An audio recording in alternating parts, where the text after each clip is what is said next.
Welcome, loyal listeners, to another installment of Manga Fights, as presented by Manga Mavericks here on allcomic.com. Once again, I, Colton, will be your MC for this edition of Manga Fights. And on this episode of Manga Fights, we will have two contestants debating over the recently ending Toriko in Weekly Shonen Jump, which ran from 2008 to 2016. Our first combatant is somewhat of a Shonen Jump enthusiast, even goes so far as to podcast about it on and off again through a show called Friendship Effort Victory, a very, in my personal opinion, informative podcast about the inner workings of Weekly Shonen Jump, otherwise known as challenger Maxy Barnard, going up against two-time champion of Manga Fights, Sid, otherwise known as LumRanmaYasha, and your other host for Manga Mavericks. Now, I'm sure you're wondering where our two combatants are, but, we'll get to them in just a second. Before we do, let us give thanks for the manga fight we are about to receive. Thank you.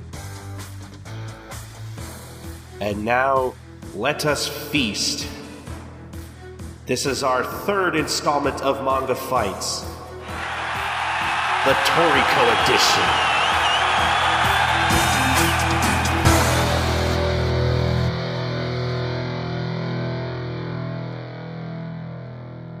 And now, before we get on to our actual manga fight, I think maybe we should just kind of sit down and talk a little bit about how we all got into Toriko. Sid, would you like to start? Sure. So I got introduced to Toriko through the anime. When the anime started airing, I watched the first episode and I was interested in the series. This was the time when I was starting to get interested in more Shonen Jump series and wanted to check out more stuff that was currently running. And so Toriko was a currently running series, that I had heard about, and the anime started airing. I wanted to check it out, and I was interested in the concept of the series. It seemed really fun and really creative.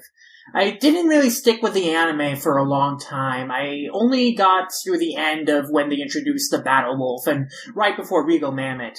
But I jumped right into the manga around the same time, and the first chapter that I started I just jumped right into was the introduction of the concept of the nitro, the aftermath of the Metal Cola arc, where Manson is explaining the origins and history of the nitro to Toriko, Zebra, and Komatsu.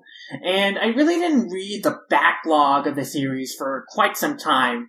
I just started reading the series from that chapter onwards, and I continued to do so for basically the rest of its run, give or take some falling in and out here and there, like I did with most of the series I was keeping up with back in high school days.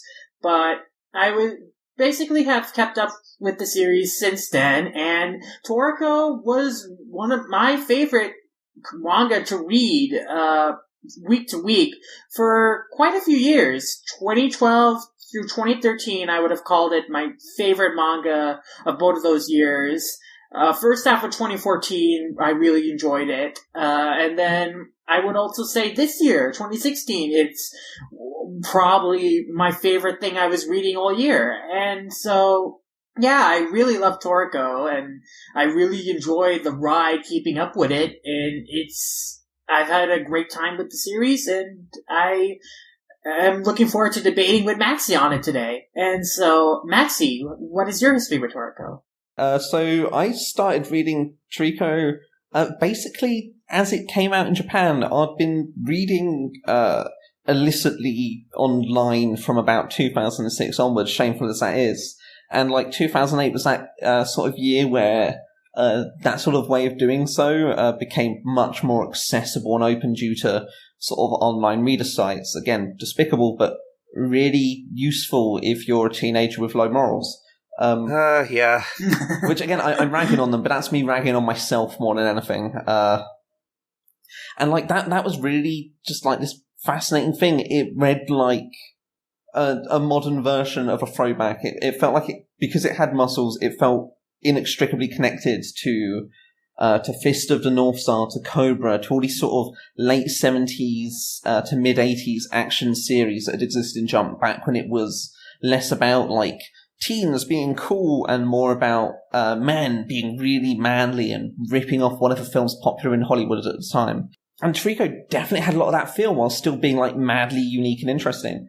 And I pretty much kept up with it weekly right up to the point where the UK release of Shonen Jump started happening, which I think was with the issue that Jacko the Galactic Patrolman started coming out. So that would have been, 2012? Yeah. 2013, one or the other. And like that, and then I just kept powering through with that. It was almost always the absolute highlight of every issue of the Viz Media Shonen Jump. And like, it had its occasional dips, but for the most part I was there, like, caught up in its story right up until the very end, almost without pause. Perhaps a bit of a pause when I wasn't living in the UK, because I left the country and because I was traveling, didn't have access to regular internet. But like, aside from that little thing, like, I've been with Toriko from the get-go. Nice. And how about you, Colton? Yeah, so unlike the last manga fight where I knew nothing about what we were talking about, I've actually read all of this. I've read all of Toriko. I was kind of with it on and off till I finally started reading it weekly, actually from the Timeskip. I think I've talked about this on the show before. I started buying the US Shonen Jump back in like 2006. I was just starting middle school then.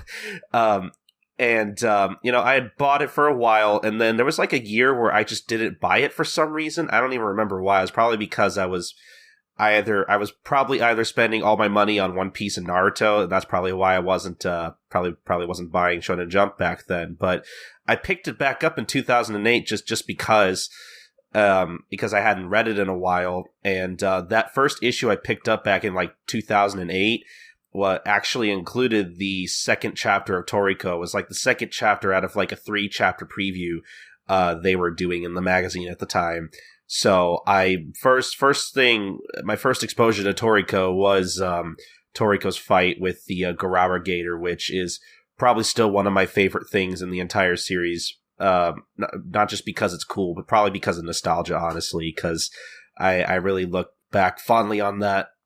And from then on, like, I bought like the first 2 volumes when they came out because I was really excited to actually buy that from my local Borders when that existed at the time, and they were actually still in business. From there, I started catching up with it a few years later just so I could have something to read in the Viz Shonen Jump, because if I didn't catch up with something, the only thing I would have had to read was One Piece, and I wanted to read more than One Piece, while paying $25.90 something for a year subscription to Jump. And, eventually I caught up with it, and the rest is history, really. So we've all been with Toriko for a really long time, and we all generally really enjoyed and loved the series. Yes. I know that Maxy and I disagree with Toriko on the time skip part, but we generally just really love Toriko, and we're all very passionate about it, and we're all very excited to be here today to debate it. All right. So I think with all that out of the way, I think we should just get on to our debate round. If you haven't listened to our previous manga fights, how our debate round will work, we basically have 5 questions that I'm going to be asking the both of you. And both of you are going to have a minute to basically start with your opening argument. Both of you will give about 3 counter arguments, and then the both of you will end with with your closing arguments. So altogether, that'll be about 5 minutes each for the both of you. You'll both have a minute each to state your arguments. So I think with all that out of the way, we should just get on to our first debate question. It is time for round 1. So guys, our first question is, what is the best fight in Toriko? And I think we are going to give our guest here, our challenger, Maxy, our first opening argument. Okay, a quick disclaimer before I start. I can't pronounce names. I've been criticised about this for years. But that said, that's okay. None of us can do it great. That said, I will do my best to argue for my corner. So you ready to time me? Yep, I am timing you right now. Okay, so without a doubt, the absolute best fight in Toriko history is between Midora and Ichiryu. Two characters who are like the big daddies of the comic, at least before the time skip. Although Midora keeps it up afterwards. Just two big old beefy burly boys fighting on a giant floating rock, using their ridiculous power-ups of eating anything that's around them, regardless of whether they're actually eating it, or giant chopsticks. Kind of a weird power set when you think about it, but they make it really work. Like this sort of impacting fight of two people barely moving for the entire fight, just and talking about their past and the sadness they both have within them to do with Froese and each other. Like, it is the definition of a tears in your eye, manly fight between two old hands who just have decided to make their stand against each other.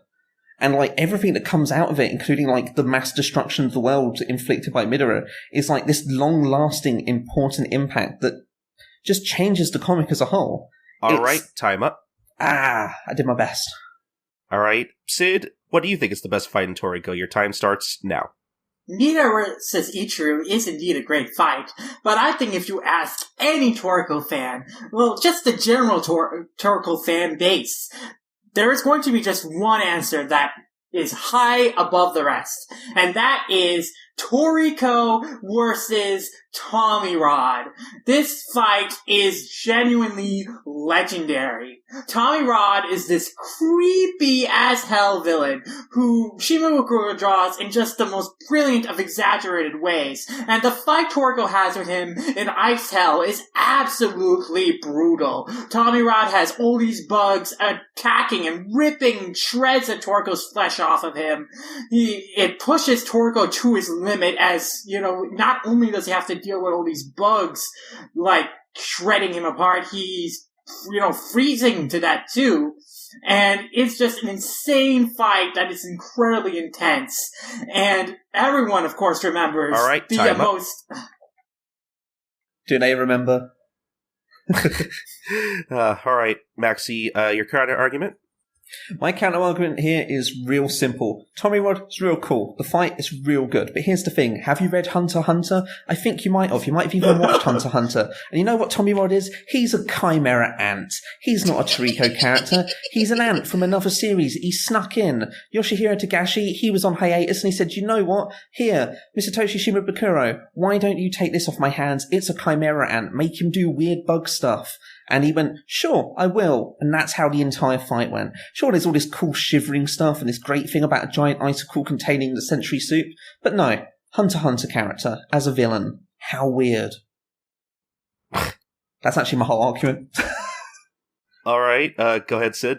Just because Tommy Rod is, in your opinion, quote-unquote a Hunter x Hunter character, doesn't mitigate the fact that the fight is just pure adrenaline and just pure chock full of memorable imagery and just this intense action and battle.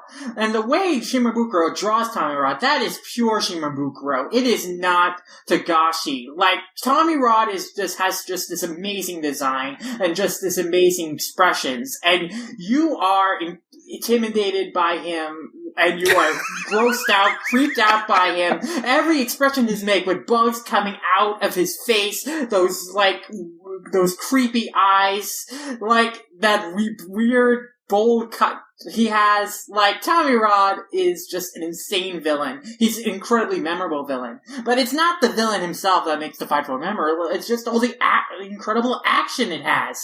I think that the most memorable moment in Toriko for most fans is the moment where Tommy Rod, like, chops off Toriko's hand, but Toriko continues punching him with his bloody stump. All right, time up. Shit, that was quite a good point at the end. All right, Maxy, your counter argument.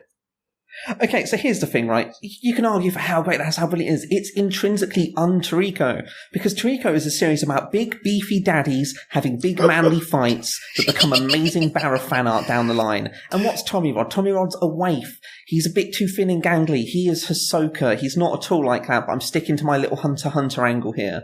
He's too wiry and gangly and weird. He's not nearly enough like a giant big boy. If he was a giant big boy like Midora, it'd be great. But he's not a big boy. He's a small boy. I like my boys big.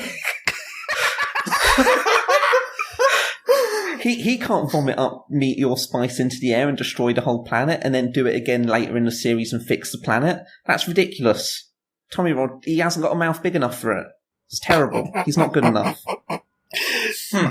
All right. I don't know. Tommy Rod can fit in this giant centipede monster in his body. I literally said it, and I remember that his mouth stretches, and so I've kind of hoisted myself on my own petard there, haven't I? Giant level 70-something monster that he spits out at the end of the fight. But I think you're focusing way too much on the comparison of Tommy Rod to Hunter x Hunter characters. Oh god, I could compare Midora and Ichiryu to Fist of the North Star characters. They're both muscly, you could try, burly men.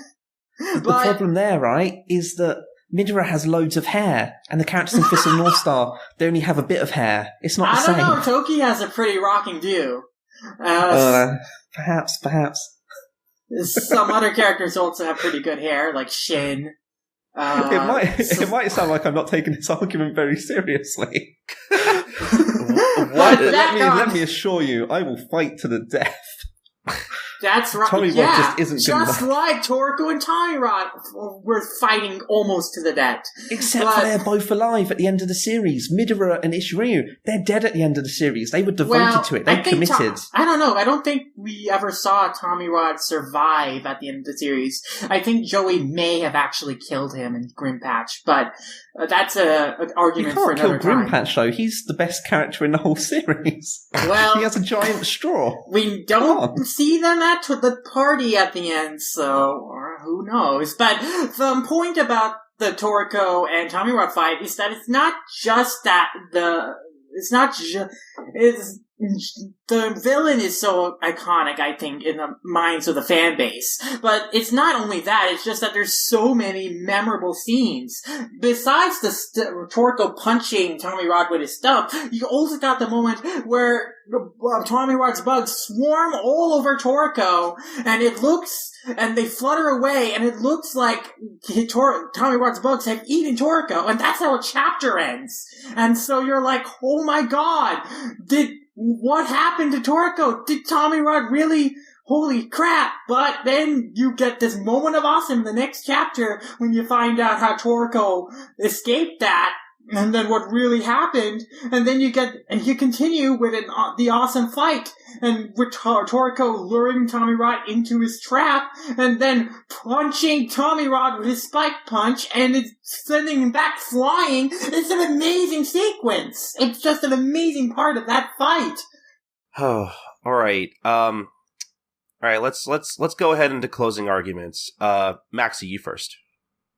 Yeah, well, my closing argument here is purely in favour of my fight. It did something that had a much longer-lasting impact than nearly any other fight in the entire series. It delved into what was at that point the main villain of the series and gave him a depth and a history that we had previously not really had that much of an eye into. And it got rid of the sort of infallible big boss of the good guys, because he had to be moved off the board for the characters to grow who were underneath him. And it did all that brilliantly. It led into the time skip, which, again, best period of Toriko. You can't fault it at all. It's perfect. Just, delicious. All right, Sid, your closing argument? Toriko versus Tommy Rod also had an incredible impact on the series. It is like the equivalent of the Goku versus Frieza fight in Dragon Ball Z, in the sense that it is so incredibly iconic. When people think of Toriko, when just normal people think about Toriko, this is probably the fight that they're most thinking of, because this is the most popular, this is the most renowned and memorable. It's the fight that in many ways defined Toriko as an action series. It's a fight that has lingered in Toriko's reputation to this day. It is just such a defining fight. It is full of just such amazing moments, incredible artwork, an incredibly unique and genuinely disturbing villain. It is just a pure blast to read beginning to end, a pure shot of adrenaline in the arm. it is, your fight may be delicious, but my fight is true gourmet greatness. All right, and I think that's a good place to end it. It was a first round there, and I have to say, I honestly, and I hate to say this, Maxy, but I feel like Sid gave a few more convincing arguments than you did. I feel like even Sid kind of pointed it out that I think you kind of spent a little too much time kind of trashing the other fight and not really enough time trying to convince me why your fight's better. I think I convinced myself it was too timeless. But the thing is, I have no regrets because Tommy Rod's a dumb name. I will actually. I love Midora versus Ichiryu. Actually, like that is actually up there as one of my favorite fights. But like, I can't rereading the Toriko versus Tommy Rod fight. I can't argue that fight is just so brilliant. Like beginning to end, it just has so many great moments, such a great artwork, and I think that it's stuck in people's minds for a reason. It generally is I think the pinnacle of the series' action, at least until the final battle between with Acacia. That was another choice that I was considering because I really enjoy that too. But I was going to say the fight against Tommy Rod was literally going to be my third pick. But for reasons about to become clear, there's a reason why I left the Neo fight off the table as what would have been my top pick outside of Midora versus Ichiryu. But honestly, yeah, I think I'm gonna have to pick Sid as the winner of this round, not just because I honestly I know this is probably something that people are gonna get on me again when they listen to this, and they're gonna tell me I'm a horrible judge, but not only do I kind of agree with Sid's pick, but if I didn't already agree with him, I would have said that I honestly think Sid made a better argument. No, he did a much better job. But I'm just warming up. Sid's an old hand at this. I'm a fresh baby boy, and I'm learning the ropes. That's not even an analogy. Babies don't touch ropes. You hear that, Sig? You better watch out. He's coming for you. So, Sid. Well, ring your balls and twinkle your toes. I'm gonna do the monkey dance with you. Holy shit! All right, so I'm sorry, but I'm engaged. Disaster, Sid. I can't go with that. Brimming with ill will, just like Dawn Slime. All right, guys, calm down. Save the trash talk. Sid is the winner of this of our first round. And I think with that, we're just going to move on to round 2. So, guys, I want you both to tell me what you guys think is the best story arc in Toriko. And with Sid being the winner of the last round, I think he should go first. So, Sid, go ahead first. Your opening argument. I think the most common answer would be the Century Soup arc, and that is a very definitive arc for the series, but actually, I think the Regal Mammoth arc is possibly even better. The Regal Mammoth arc it was really, I think, the first big arc in the series. It was when they were going after the Jewel Meat, and it was really the first, big appearance of the Bishokukai Gourmet Corp in the series. The first time Toriko ever fought with Star June. I think that ultimately, this arc is, I find this arc so great because it really balanced the supporting cast in an incredibly great way. Like, we got Toriko involved, we get Komatsu involved, we got, even Mansam and Rim are involved, and of course we have Sunny and Koku who are involved. Like, every character in this arc has a purpose, and they all play their role equally well. Like, no one feels left behind, no one feels unimportant. And right, I think that's All right, Maxy, your opening argument? The Regal Mammoth arc might be perfectly good, but I want to throw out here the absolute best arc of the series, the God arc, which is where the series, after some meandering and weird jumping back and forth with time, decided to actually throw everything on the table, give every fight you could expect coming, deal with Neo, deal with Acacia, deal with what God is, which, as it turns out, was a frog with loads of balls on its back. And who would have guessed that? Not like that. It had a moustache. I was so shocked at that. It was the biggest reveal in the whole series, and it was bizarre as heck. And then, it went from that into like eating Komatsu and like having him have to prepare God from the inside, whilst the most giant, insane fight between Acacia, Toriko, and just about every named character still alive in the series. Like, it had stakes beyond anything you could possibly imagine, and whilst it didn't develop them, it delivered on the promise that each one of these characters had, just by showing that they not only remained, but they mattered to the ultimate goal of the comic. All right, Sid, your counter-argument?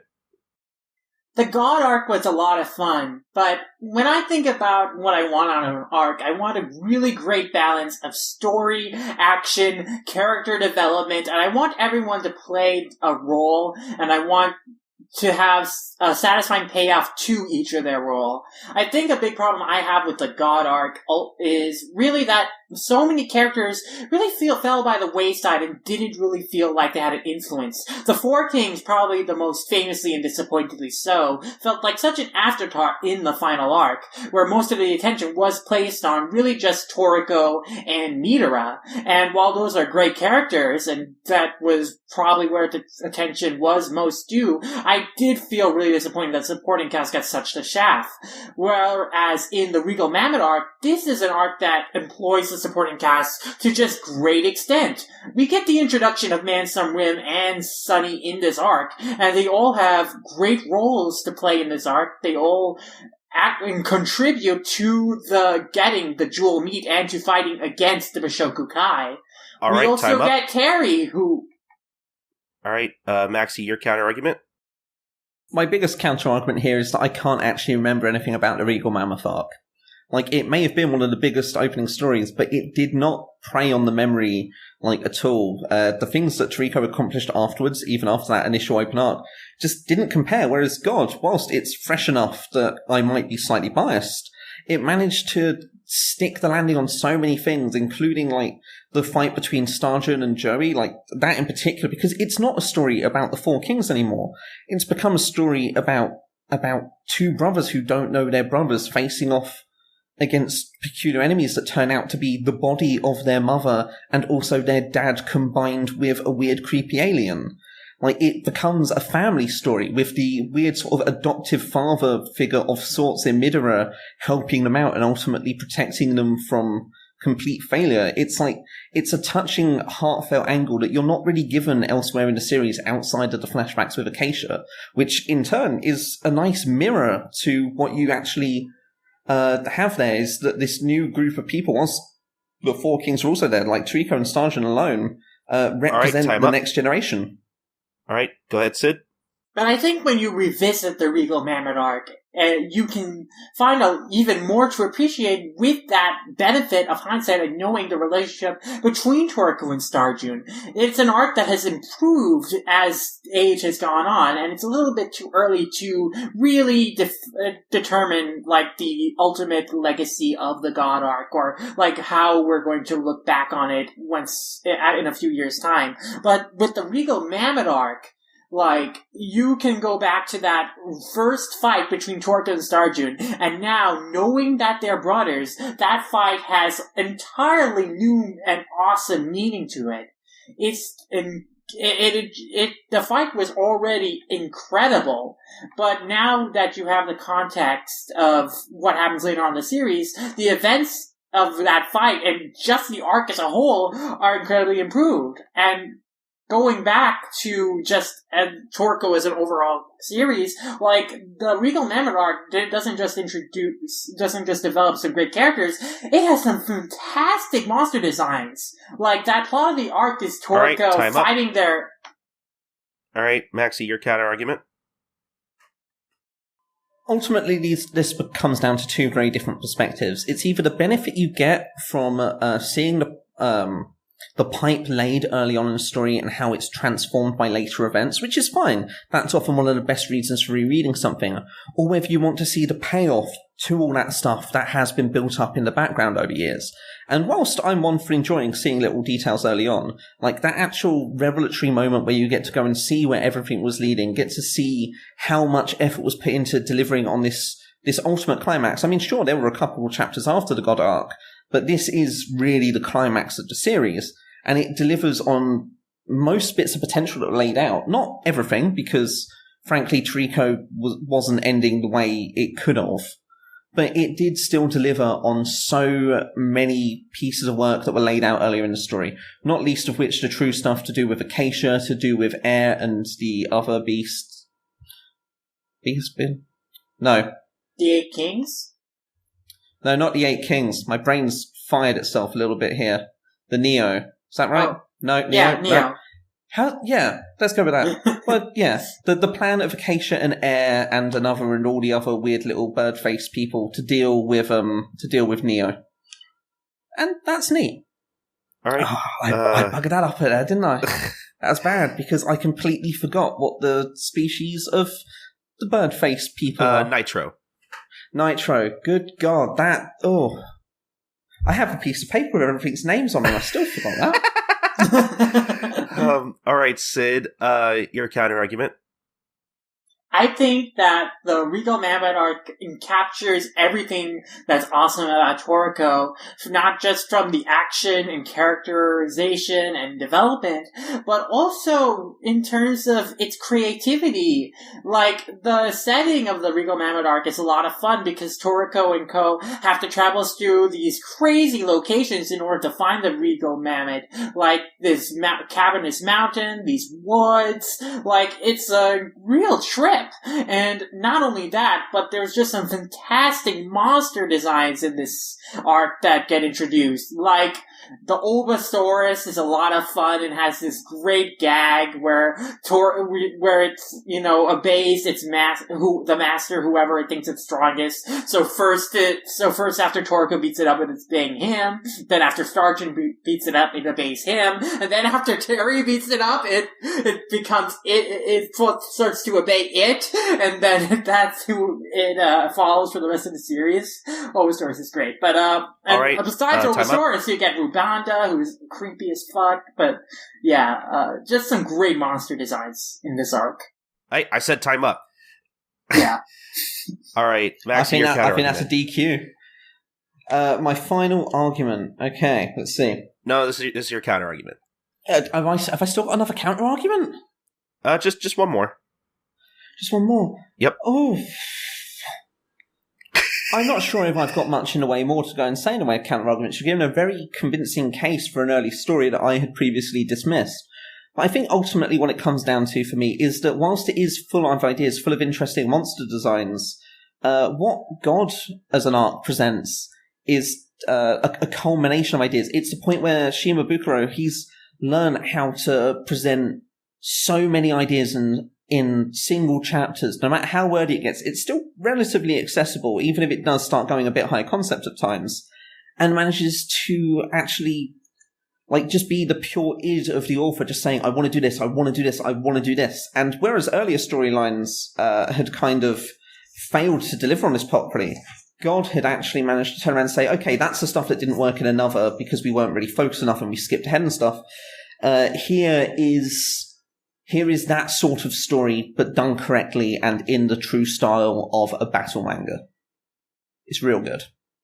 All right, we're going to go on to our closing arguments. Sid, you first? While the God arc was a very strong conclusion to the series, there are some things that I can point at and say, I think they could have ironed out the pacing of this moment a little bit here. I wish they could have shown us some of this stuff. Like, I would have liked to see Starjun talking about a Green Patch versus the previous head chefs of the Bishoku Kai. I would have liked to see the Heavenly Kings fight Joie, even if they lost. I would like to actually to see them fight in that arc. There were things that I can point to in that arc that I do think could have been improved on. But when I look back at the Regal Mammoth arc, I just am so thoroughly impressed by just how well put together it is and how everything just feels in place. I'm left with no, wants or wishes from that arc. I'm perfectly satisfied by how it develops and just everything that Shimabukuro puts into it. It is the first big arc of Toriko, and it delivers everything you want in a Toriko arc, and quite frankly, I don't think any arc after it quite delivers or captures the spirit and everything that's great about the series all right, quite as strongly. All right, Maxy, your closing argument. The Regal Mammoth, as an arc, shows the youthful optimism of a series finding its legs and believing it can give hints towards everything, deliver on them, and provide a satisfying story with potential for the future. What you get from the God arc is the realism of adulthood, saying, this is where we are, this is what we need to do to tell you a competent story that finishes the story out in a way that will affect you both emotionally and just excite you to your core. And it might not have the exuberance of the Regal Mammoth, but it knew exactly what it needed to do to be the best arc in Toriko. Also, God was a giant frog. I can't say that enough. It's bizarre and brilliant. Regal Mammoth is just a mammoth who's a king. Royalty style. Regal. It's not right. All right. I guess if that's it, then I guess our second round is over. And I think Maxy said it himself. I think this comes down to a matter of perspective, which you guys were arguing about. What you really value in an arc of really any story, really. And I don't know. I feel like, again, I'm sure people listening aren't going to agree with my perspective here again, but I feel like I'm kind of inclined to agree with Sid, and it's not just because. And I should probably put this on the record. I'm not the biggest fan of the Toriko time skip overall, but it's not really because of that I'm going with Sid. I feel like I'm gonna have to go with Sid on this round just because I sort of agree with him on what the Regal Mammoth arc in comparison to the God arc had to offer.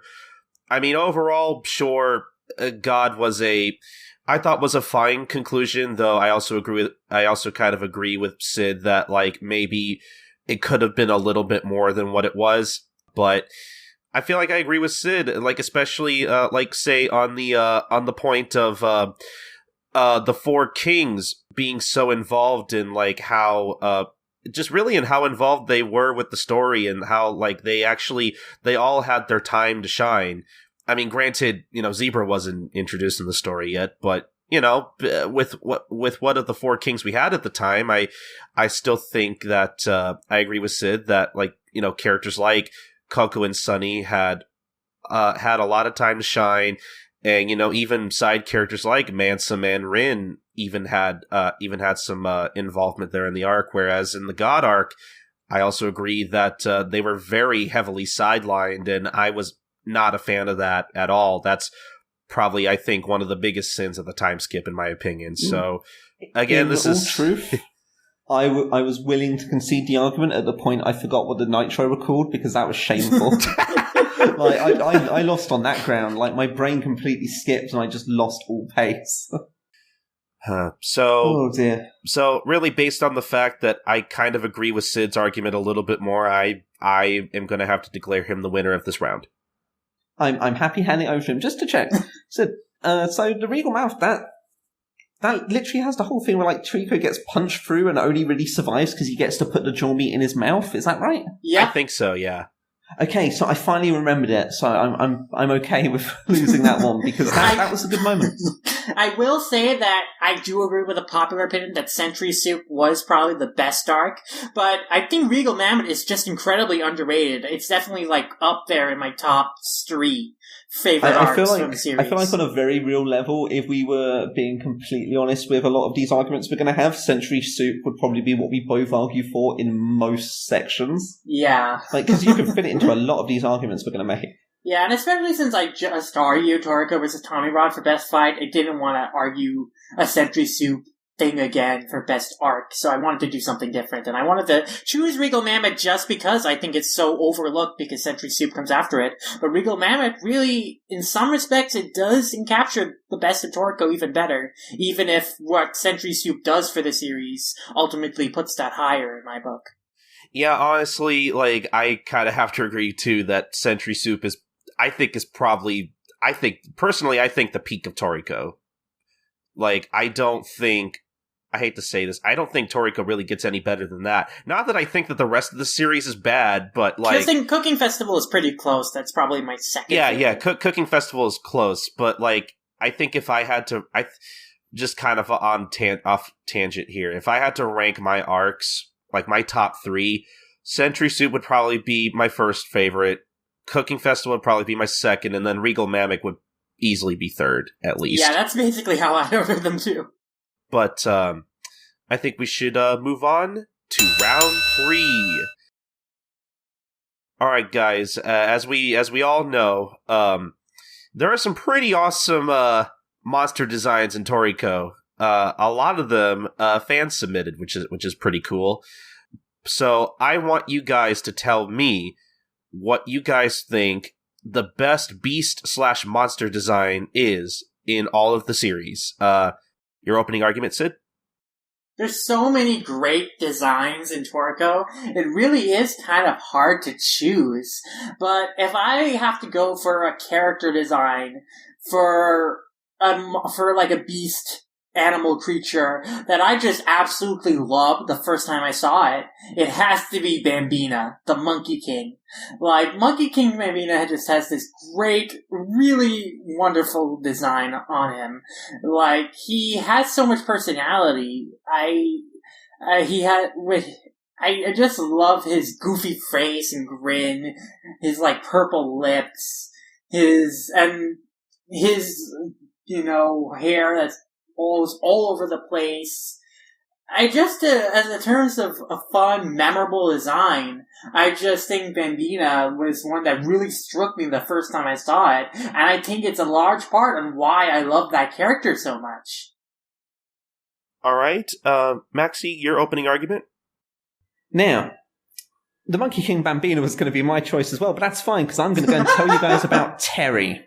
Okay. Terry might not be a monkey, but what we have here is the quintessential sidekick animal design. It's so sleek and simple. It's just Terry is a wolf that, as it grows, becomes an even bigger wolf. Like, not just that, but within the visual representation, it is clearly out of place within the starting world of Toriko, within the human world, because it is essentially one of the offspring of is it Guinness, the giant, the biggest wolf of them all? Mm-hmm. Yeah. And I think that in itself is kind of notable because it gives you this promise of, like, Terry is part of this insanely powerful line of animals who, by being alongside Toriko and growing properly without being dependent, as the BB Corner truly tried to prove, Terry has to be her own creature. Still has the potential to grow and be like this ridiculously powerful animal. And whilst I will admit it's not truly delivered on because all the animal assistants to the gourmet hunters don't really go where you want to. Just the true potential behind Terry and just the simplicity and brilliance of the design of just this bloodthirsty wolf is frankly better than anything else in the series. All right. It's iconic. All right. Sid, your counter argument? I do like Terry's character arc and role in the series, but his design is pretty simple, and it's good kind of simple, but it's not quite as distinct and just outright memorable as Monkey King Bambina. Like, Bambina's design just allows Shimabukuro to do so many great expressions with his character. I think one of the great parts about Bambina is just how expressive he is. He makes so many goofy faces, so many, childlike enthusiastic faces. He can be really funny and really intimidating, on the drop of a hat. He has it's such a great design to be able to allow you to do that. And it tells you a lot about his character too. Just looking at his goofy face, you can tell that he's playful, but you look at the scars on his body, you can tell that, this is a guy that has been through a lot of battles and is probably a pretty tough foe. A good design should tell you a lot about a character when you just look at him once. And I think Bambina's design really does that. Whereas with Terry, you look at him and you really just see a wolf at first glance. All right. Maxy, your counter-argument.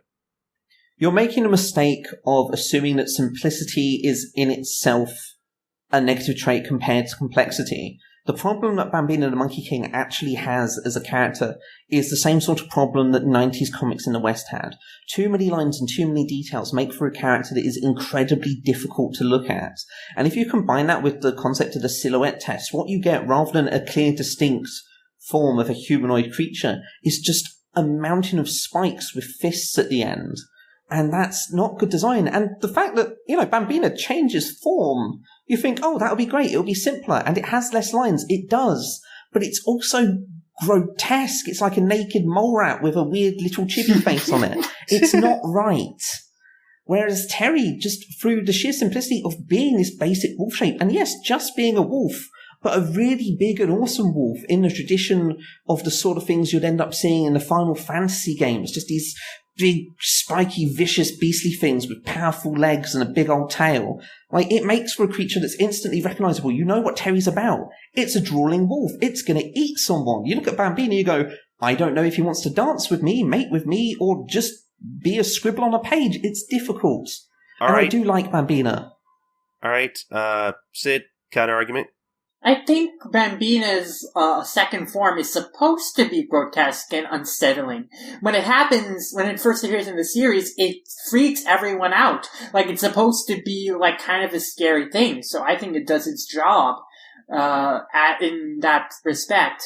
Now, I don't mean to suggest that Terry's design is lesser in its simplicity. I do agree that simple designs are very good, but I don't think Bambino fails the silhouette test at all. In fact, I think he passes it with flying colors, and so does Terry. But the thing I have with Terry is that it doesn't feel as distinct a design as Bambina's. Like, when I see Bambina, I immediately know that's a Shimabukuro character. That is a Toriko character. But you can probably show any random Joe, like a picture of Terry and then maybe a wolf from some other anime, like Princess Mononoke, and they might confuse the two as from being from the same series. Terry has a good design, but it doesn't have just that distinct flavor for it, that just unique quality that I think Bambina has as a whole. All right, time up. Maxy, your counter-argument.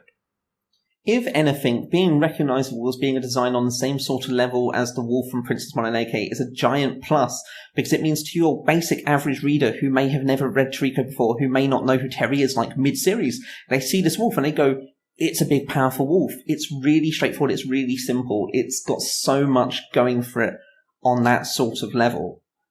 Whereas the Monkey King, He's fantastic, but, let's talk about Terrian tropes. The centaur, the liger, species that shouldn't crossbreed.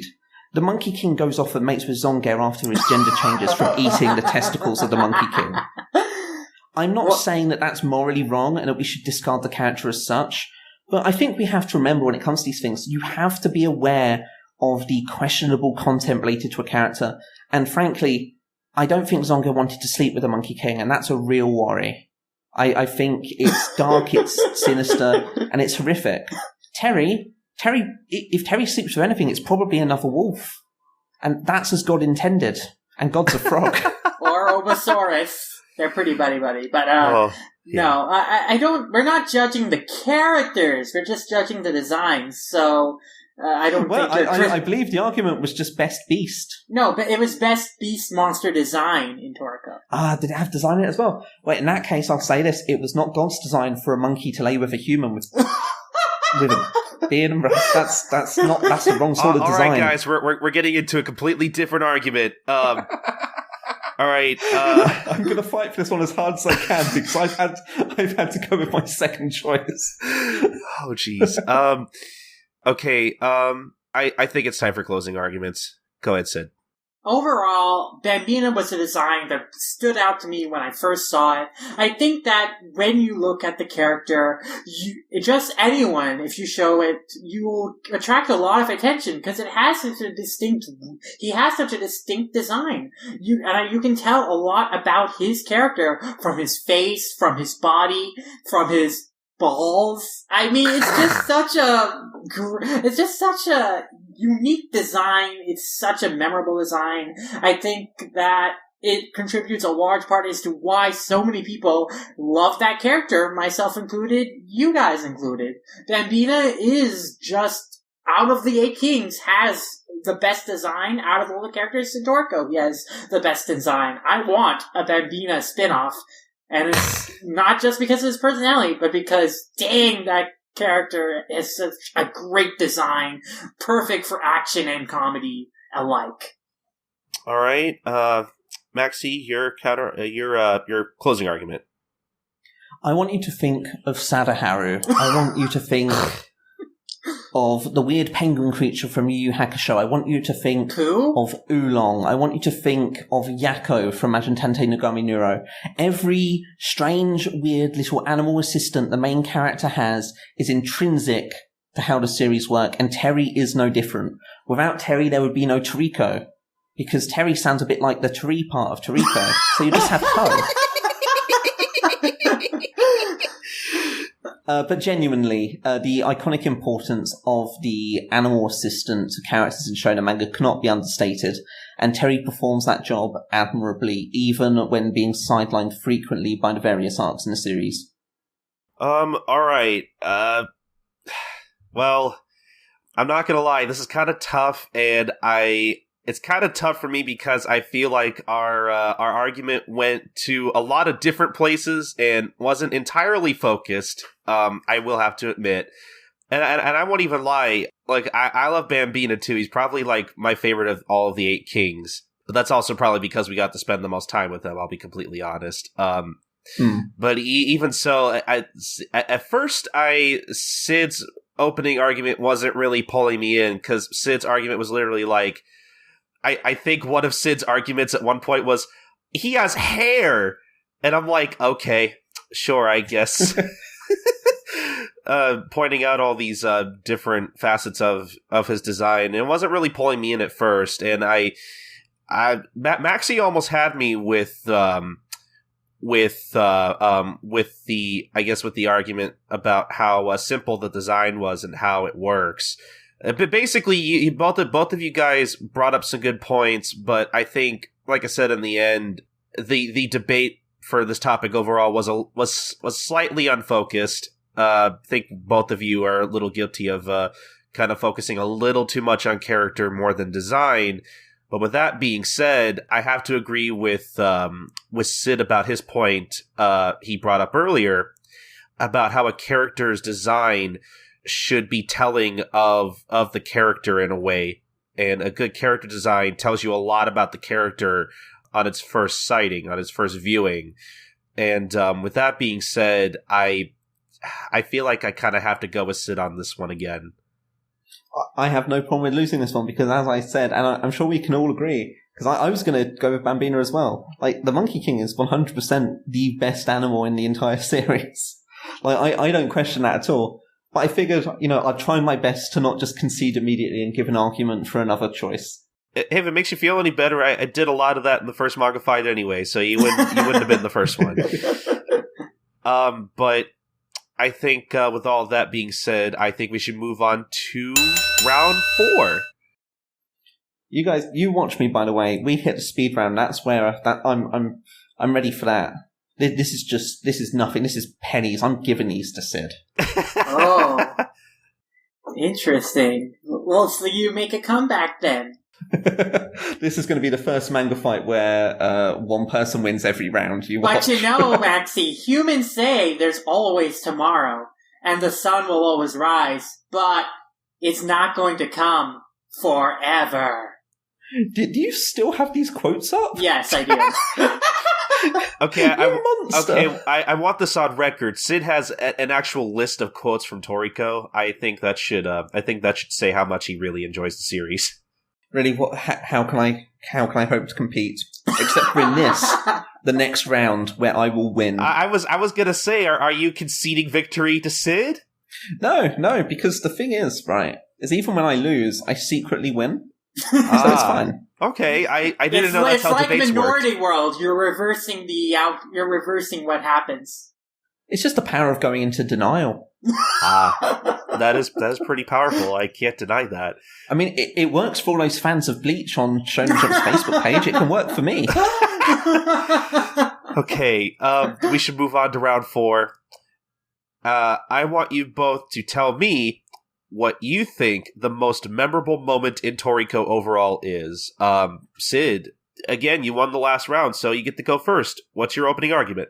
To me, the most satisfying, most memorable moment in the series is when the final chapter, the second to last chapter, where everyone is gathered to eat Toriko's full course finally, and we get all the returning characters all reminiscing about their adventures. But the specific moment that I'm choosing is from the end of that chapter, the most perfect cathartic moment in the entire series, and that's Midora's spirit returning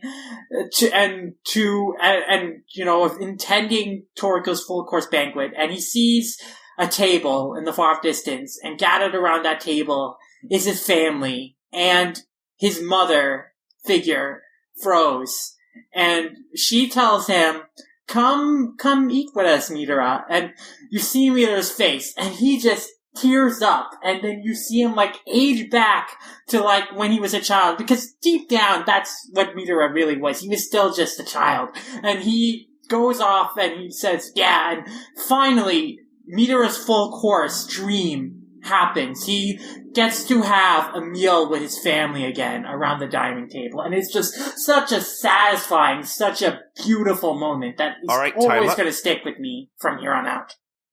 All right, Maxy, opening argument. That is a very beautiful moment, but I'm not interested in beautiful moments. I'm after the most memorable moment, and there has been one that has haunted me for years, and it's Toriko's only real proper dabbling with horror, and that's to do with our character Teppei, who, in a sequence, you'll forgive me if I get some of the details wrong, I believe it was during the sort of gourmet chef tournament thing.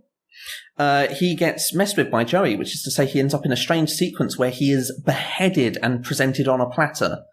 And that was so out of left field, so utterly horrifying and disturbing, to say nothing of his seeming recovery afterwards, but with a mysterious scar on his neck, that haunted me for weeks. It was actual quality horror content in a series that is more about action and comedy and weird goofs than actually trying to explore anything dark.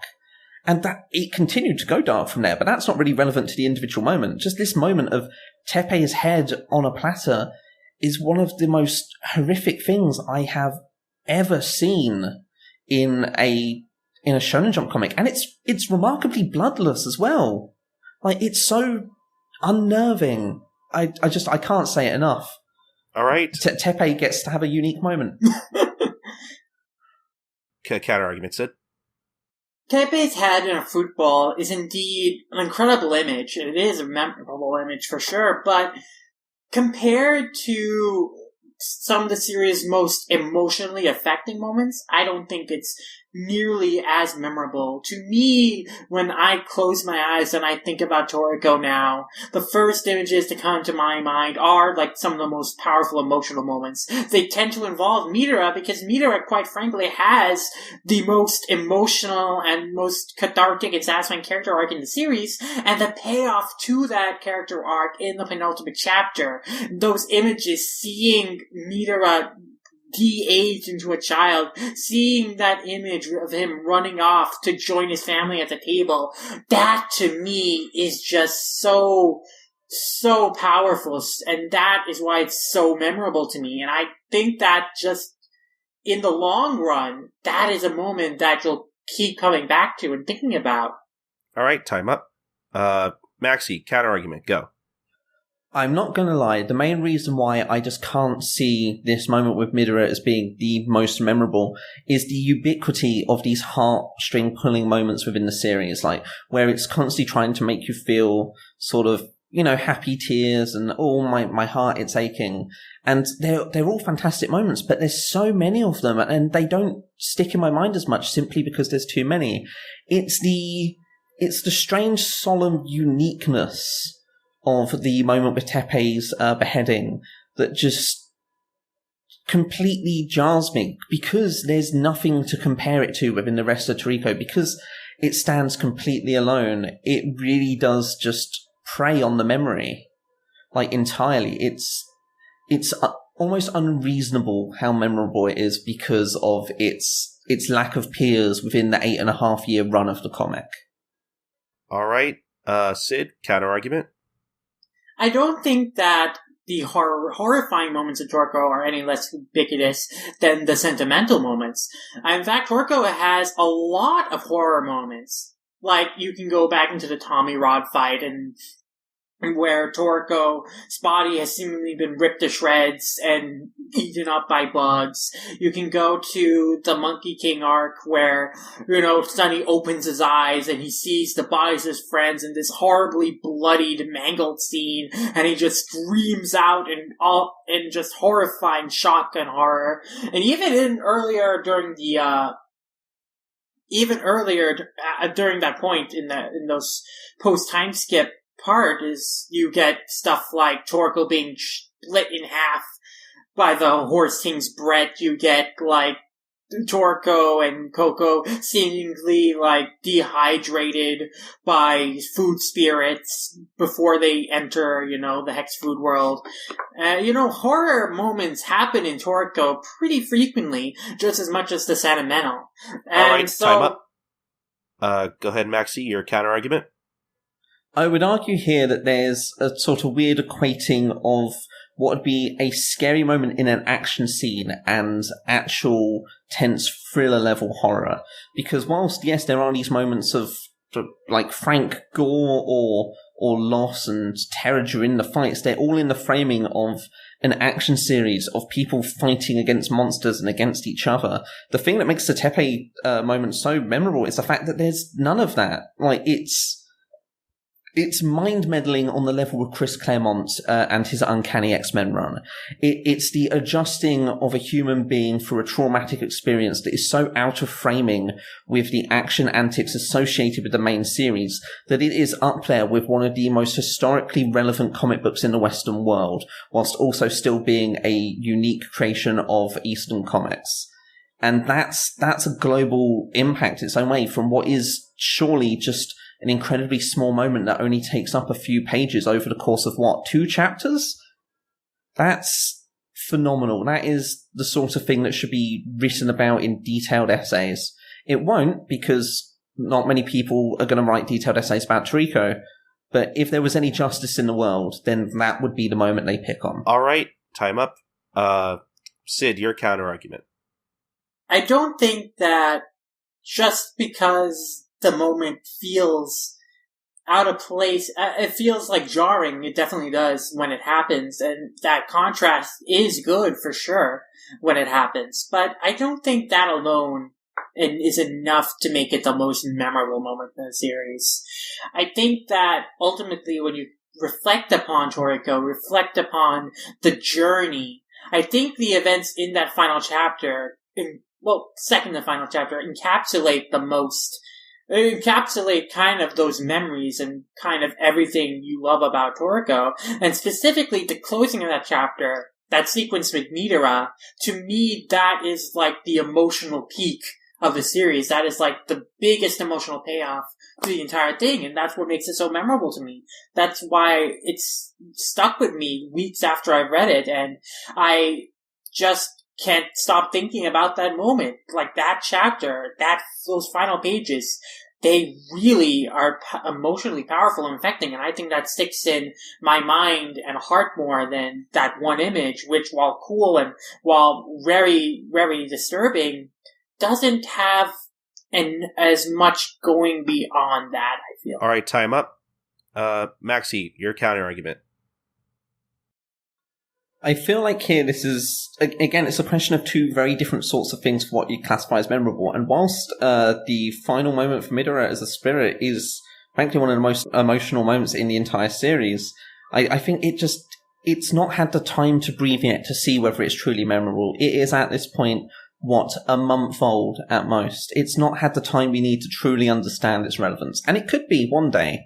But the fact that I'm preying upon a scene from many years ago now, from around volume 30 of the series, if not a bit before that, like just before the time skip, like it's it speaks to the quality of the moment. It speaks to its impact, speaks to the experimentation there. Not just that, but it's Shimabukuro doing what he's really known for post-Timeskip beforehand. It's him firing a rapid-fire idea off, just something that's completely unrelated to what he's doing before, and turning it into a scene, an exploration of an idea. And that's so incredibly true to the author's greatest skills that it's just fantastic. I love every single aspect of it. And it's just...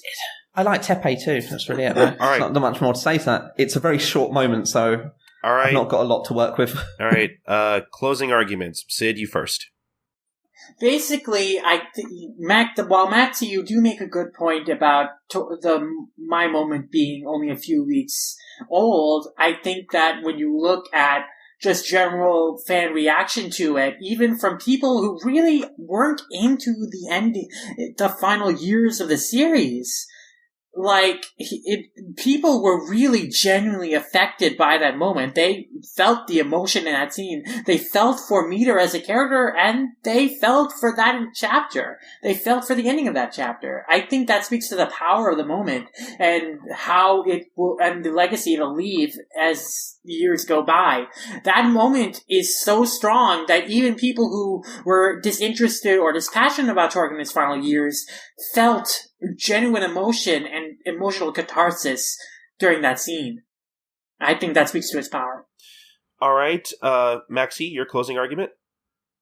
I think there's something in common here between the two moments, because this cliffhanger with Teppei, it had that exact same moment. It was approaching a time that people were losing interest in Toriko big time. It had to revitalize itself. And yet here, in this moment before, on a really peculiar cliffhanger, suddenly everyone was talking about Toriko again. It had captured everyone's interest during a time when it frankly could have wrapped itself up with that very storyline. But through this single moment, everyone was on board again. They were like, oh my god, what's Toriko doing? What's happening next? What could this possibly mean? And that's a discussion that had been completely absent from the series surrounding it. And just in this one single moment, it pulled everyone back and said, look at this side character, look what we've done to him. What's happening next? And that's always powerful. That always touches you right inside, but not through your neck, because that's how you end up in a fruit platter.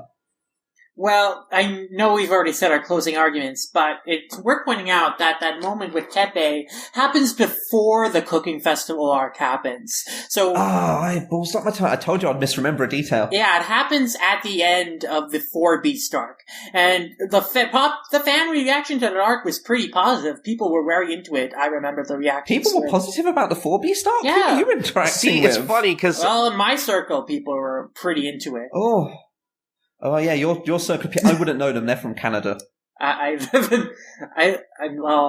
was in Minnesota. I guess that's sort of like Canada, except it's in the United States. Well, Minnesota, I definitely know for sure, is always cold. Yeah. And you guys do get a Say lot of that snow again. Yeah, just kind of off the record here, as someone who has read all of Toriko and does generally enjoy it, I did not like the 4 Beast arc. I thought it was kind of I don't know. I just didn't think it was very super interesting, honestly. I seem to recall it having a massive drop of interest around this time, but I might be wrong. Well, see, I don't know, because I know there are people. I feel like more people dislike that arc than actually like it, because I know other people who do not like that arc. Yeah, it's hard to tell. I guess. So, how far off base was I here? Because I feel like if it happened at the end of the 4 Beast arc, did the 4 Beast arc then lead directly into the Gourmet Festival? I'm pretty sure, yeah. Okay, yeah, so my brain was in the right zone. It was just making a couple of mistakes. But okay, so debate is over, and I really have to give it to Maxy because, personally, I had completely forgotten about that moment, so I don't know if that should really tell you who the winner is here or not, but but I do think he brought up a lot of good points, and I think that it is genuinely a very good moment, because I can't deny that it did inspire a lot of discussion at the time. A lot of people were genuinely shocked by it, and it was a great cliffhanger to that particular chapter.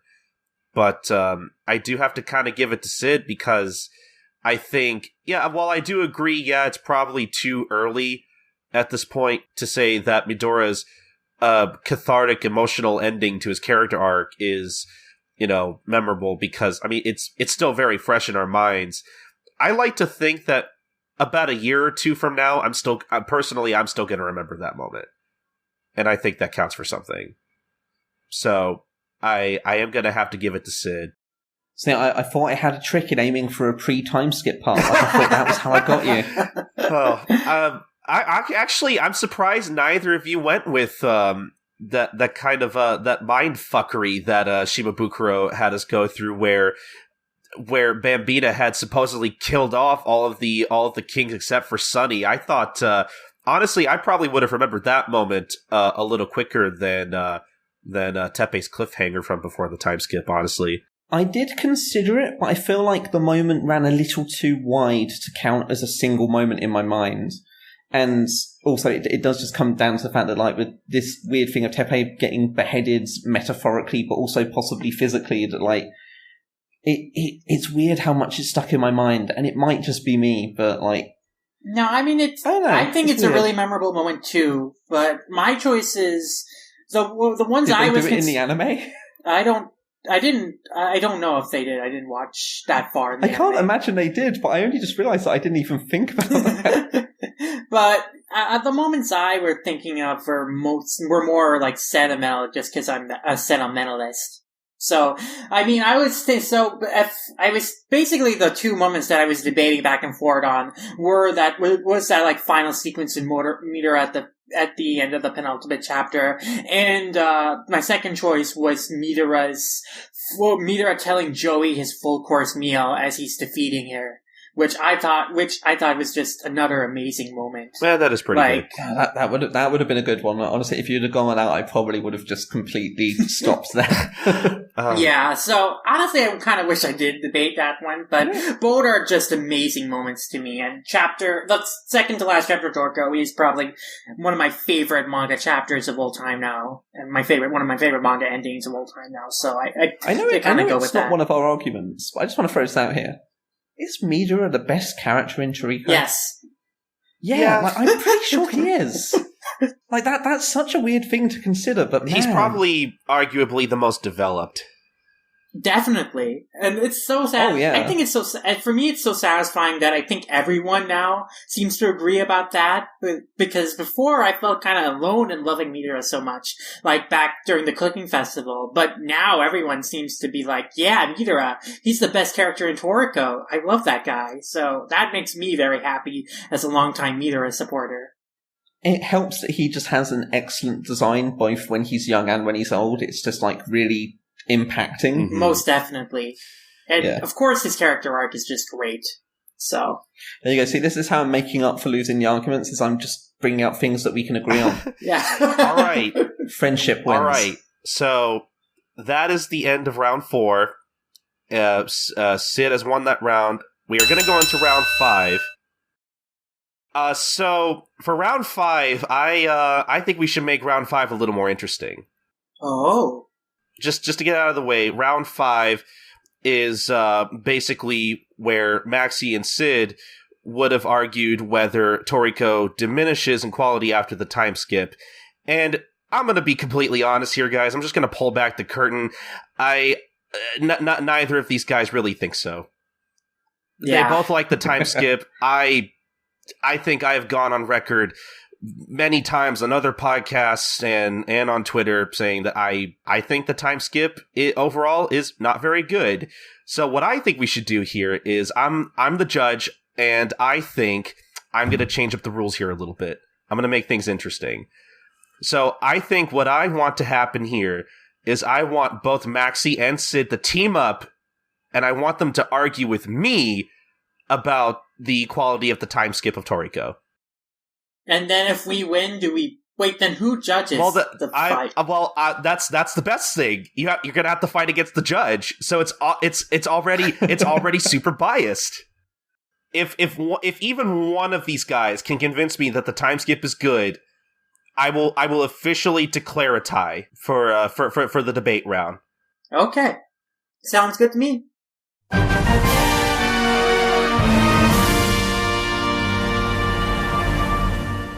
All right, so we're going to start this very unprecedented formatted round. Round 5 of the debate. Did Toriko diminish in quality after the time skip? We shall see. But to be fair, I think I want to give Maxy a little bit of a break. I want him to start off because I know Maxy in particular is pretty passionate about the time skip. So, Maxy, I want your opening argument. I'll do my best. Okay, so the thing about the post-time skip is that it develops everything more and in greater ways whilst introducing new concepts beyond anything that had happened in the first 30 volumes of the series. Your main modes of transport are giant animals you can ride in. Who doesn't like a melon octopus or a shark that's also a train? It introduces Bambina, which we have proven scientifically in this podcast as the best designed creature in the entire series. It develops Midora further, who had already had a little bit of work done beforehand, but it transformed him from the interesting villain to just outright the best character in the entire series. It had a concept for everything. Every new scene gave you something more to deal with. It took the breakout character of the last pre-time skip arc. It took Brunch and it developed his hometown, it developed his world and made him matter more. Which, I don't know about you guys, but Brunch is an excellently designed character. It was nice to see more done with him. Definitely. Mm-hmm. It wrapped everything up. It gave you new ingredients where there were complex ways of getting it beyond anything it had done before. Century soup was difficult to do, but it doesn't match up to having to go and do a dance and grab a monkey's testicles to get hair. All right, time up. It's just... All right, So my opening argument is that while I do agree with some of those I think are some of the more positive aspects of the time skip, but I think my problem overall with the skip is that, and I hate to say this because I feel like a lot of people say this about a lot of different shonen manga, and it's a very easily sweeping generalization to make, that I just, personally, I feel like with some series, time skips just, and this might be a bit harsh, but I feel like are sort of a death sentence in terms of its quality. And with Toriko in particular, I feel like one of my biggest problems with Toriko with the time skip is that I feel like Shimabukuro gave us spent a little too much time giving us exposition and not really enough time developing the characters like he could have. And I also have a problem with him introducing the Blue Grill arc and introducing the opportunity to finally give some of these chef characters more characterization, but the only character we got any characterization for was Yuta, and basically decided, I'm just gonna skip, go to something else, skip right to the end of that arc, have it all happen off screen, and then tell the whole thing through 10 chapters of flashback. I'm sorry, that is not interesting. My time is up. Sid, I want you to give me a counter argument. Well, I think the Blue Rock was a clear case of executive meddling. It's very clear to me that Shimabukuro had a lot more he wanted to do with that arc, and he did want to show all the chefs in that match, but for some reason or another, his editors or higher-ups at Shonen Jump told him to progress this story around faster. So we go from one chapter where we get an introduction to these matches to something else entirely later on, as Shimabukuro was forced to speed up the story. But overall, having reread the entire time skip and the entire series through the course of the year, and the entire time skip portion specifically just in the last 2 weeks, I think that the series just reads so well beginning to end, and the time skip is no different. The time skip, all that exposition, it is so valuable, and it reads so fluidly and fast when you can read it all at once, and it's remarkable how well things fit together, how much setup, how much build-up and payoff there is for every small little thing. Nothing comes out of nowhere in this series. Shimabukuro builds up and sets up every little thing, and it's just phenomenal. And I think that there is some good character development. While definitely there are some characters fall by the wayside, Midora's character arc is great. Toriko and Starjun have great moments.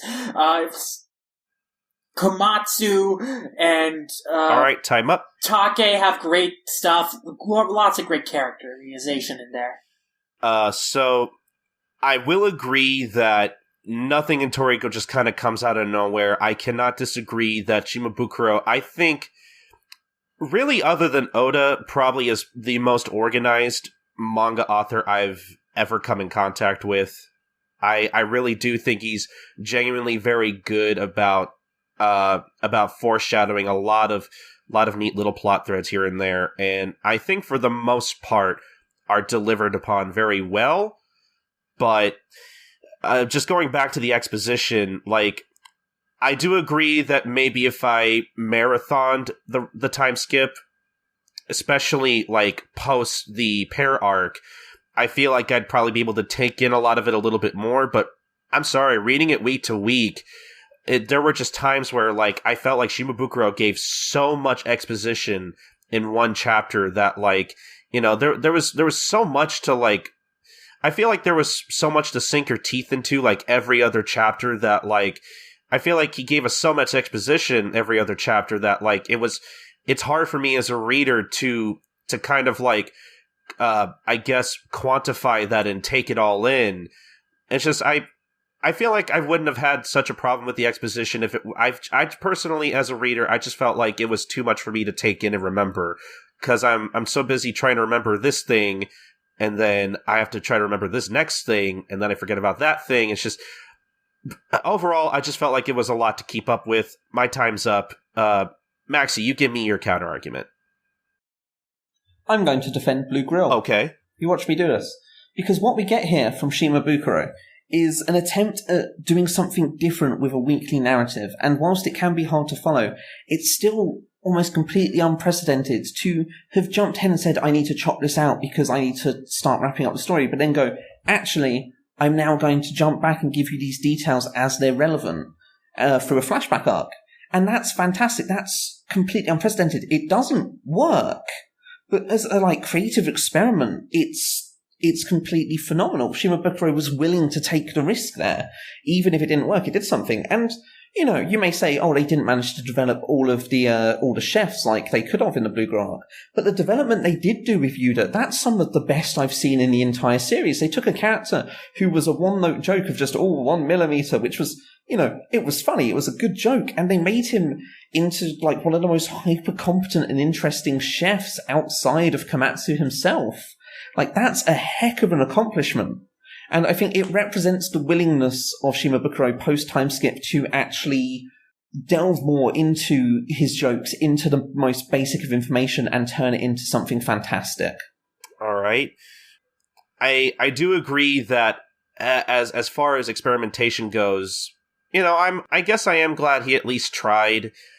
And I mean, I have to agree, like, I feel like some of that character development for Yuta, that characterization we got from him was, I definitely agree, some of the best stuff we ever got in Toriko. Like, it's on the level of, say, Switch from Skep Dance, and how we get to learn so much about his character, and how at first we think, oh, he's just a quirky guy, and he talks through his laptop, but little do you know, there's actually a really tragic reason why he talks through his laptop, and it's something that you would never expect. So, on that level of writing, I think it's very good, but I just feel like, yeah, while I like some of that stuff, I feel like it's sort of pointless when, you know, Shimabukuro is like, literally through the story is like, oh, what about all these other chefs? Oh, we'll just take them all with us, who cares? We gotta move through the story. Like, I feel like even the story had some telltale signs of it, of it having to rush itself, and it's just, I don't know. Like, yes, I like that he was willing to experiment, but I think the fact that he was willing to experiment and we got some good results out of it, it just kind of hurts me more that, like, he had to kind of throw that by the wayside, whether it was due to executive meddling or maybe he just wasn't feeling it himself. I don't know. Maybe we'll never know. I don't know. But my time's up. Sid, your counter argument. I don't think that the way that Blue Grill is executed actually reads all that badly when you can read it, like, all at once. Like, it flows just so well, and the placement of the arc, the splitting of that arc makes sense. If you would ask me, I would have omitted that Yuta chapter just to make the transition a little more seamless, but as I said before, I think that Shimabukuro did intend to draw out that entire sequence of fights, but was encouraged to cut it short and move on to the next, location and show off all the other things before going back to the Blue Grill stuff. But I think that when you can read it all in volume format, it just reads so well. And beyond Yuta, there is actually a lot of characterization and development given to so many of the characters in that arc. A character introduced in that arc, Asardi, has this really emotional story about him forgetting his wife, but after he eats another, he regains his memories of her, and we see him visit her grave, and we see, her decayed body, praying in front of his grave, his last words to her was wait for me, and she waited for him all the way until her death, and it's just such a powerful scene and moment that's absolutely heartbreaking. And beyond Asardi, we also have the closure to Chio's arc, who also was searching for and originally joined Gourmet Corp to get center. And then after eating another, she was able to reunite with her son as a food spirit, and that brought closure to her story and to, her and Shin's relationship and how they grew apart because their son died and stuff. And that was just such a great moment too. There are just a lot of great little moments for all sorts of the supporting characters in the Blue Grill portion of the arc and in the post-time skip arc as a whole. All right, time up. To your point about Asardi and Chio, I felt like I feel like with Chio especially, I feel like both of those character arcs were kind of rushed. I feel like we didn't get nearly enough time to spend with those as we could have. And that just kind of goes into another one of my problems with the time skip, that Shimabukuro, while I kind of appreciate it because I like a lot of the side characters in Toriko, I like that they're all there, but at the same time, they're all just, a lot of them are just kind of there, and I'm not saying they don't do anything, but I feel like Shimabukuro tries to tackle way too many characters at once, and I feel like because of that, some characters that really do need time and focus to develop their character arcs, whatever they may be, I feel really fall to the wayside because, again, he tries to tackle too many characters at once, and I feel like that really hurts his writing because he doesn't have nearly enough time to give each and every character their focus, the focus that they deserve, especially when it's very possible that, he was probably very pressured to try to rush the story and, try to end it. And I think because of that, I feel like if the time skip had maybe another year or two to run, I feel like we could have gotten more time for a lot of these character arcs, and I feel like I probably would have felt something for Asardi, because I really wanted to like that arc, and I think that could have been something great, but I don't feel like it was as good as it could be, because I don't feel like that got enough time to develop. Same with Chio's arc. I had a feeling that I wasn't gonna like that character arc, because I felt like it was kind of tacked on, and it just, it had a few nice moments here and there, but again, the time skip, I think, suffers from a lot of underdevelopment, and again, I think if it had more time to develop, I think it could have been a lot better. But I'm way over time, and I apologize. So I think it's time for closing arguments, and I'm going to give you both guys here a chance, because I kind of made you guys alternate. I'm going to give you guys both a chance to make some closing arguments here, and I think I'm going to start with Maxy. Okay, well, we focused a lot on Blue Grill here as a part of the time skip.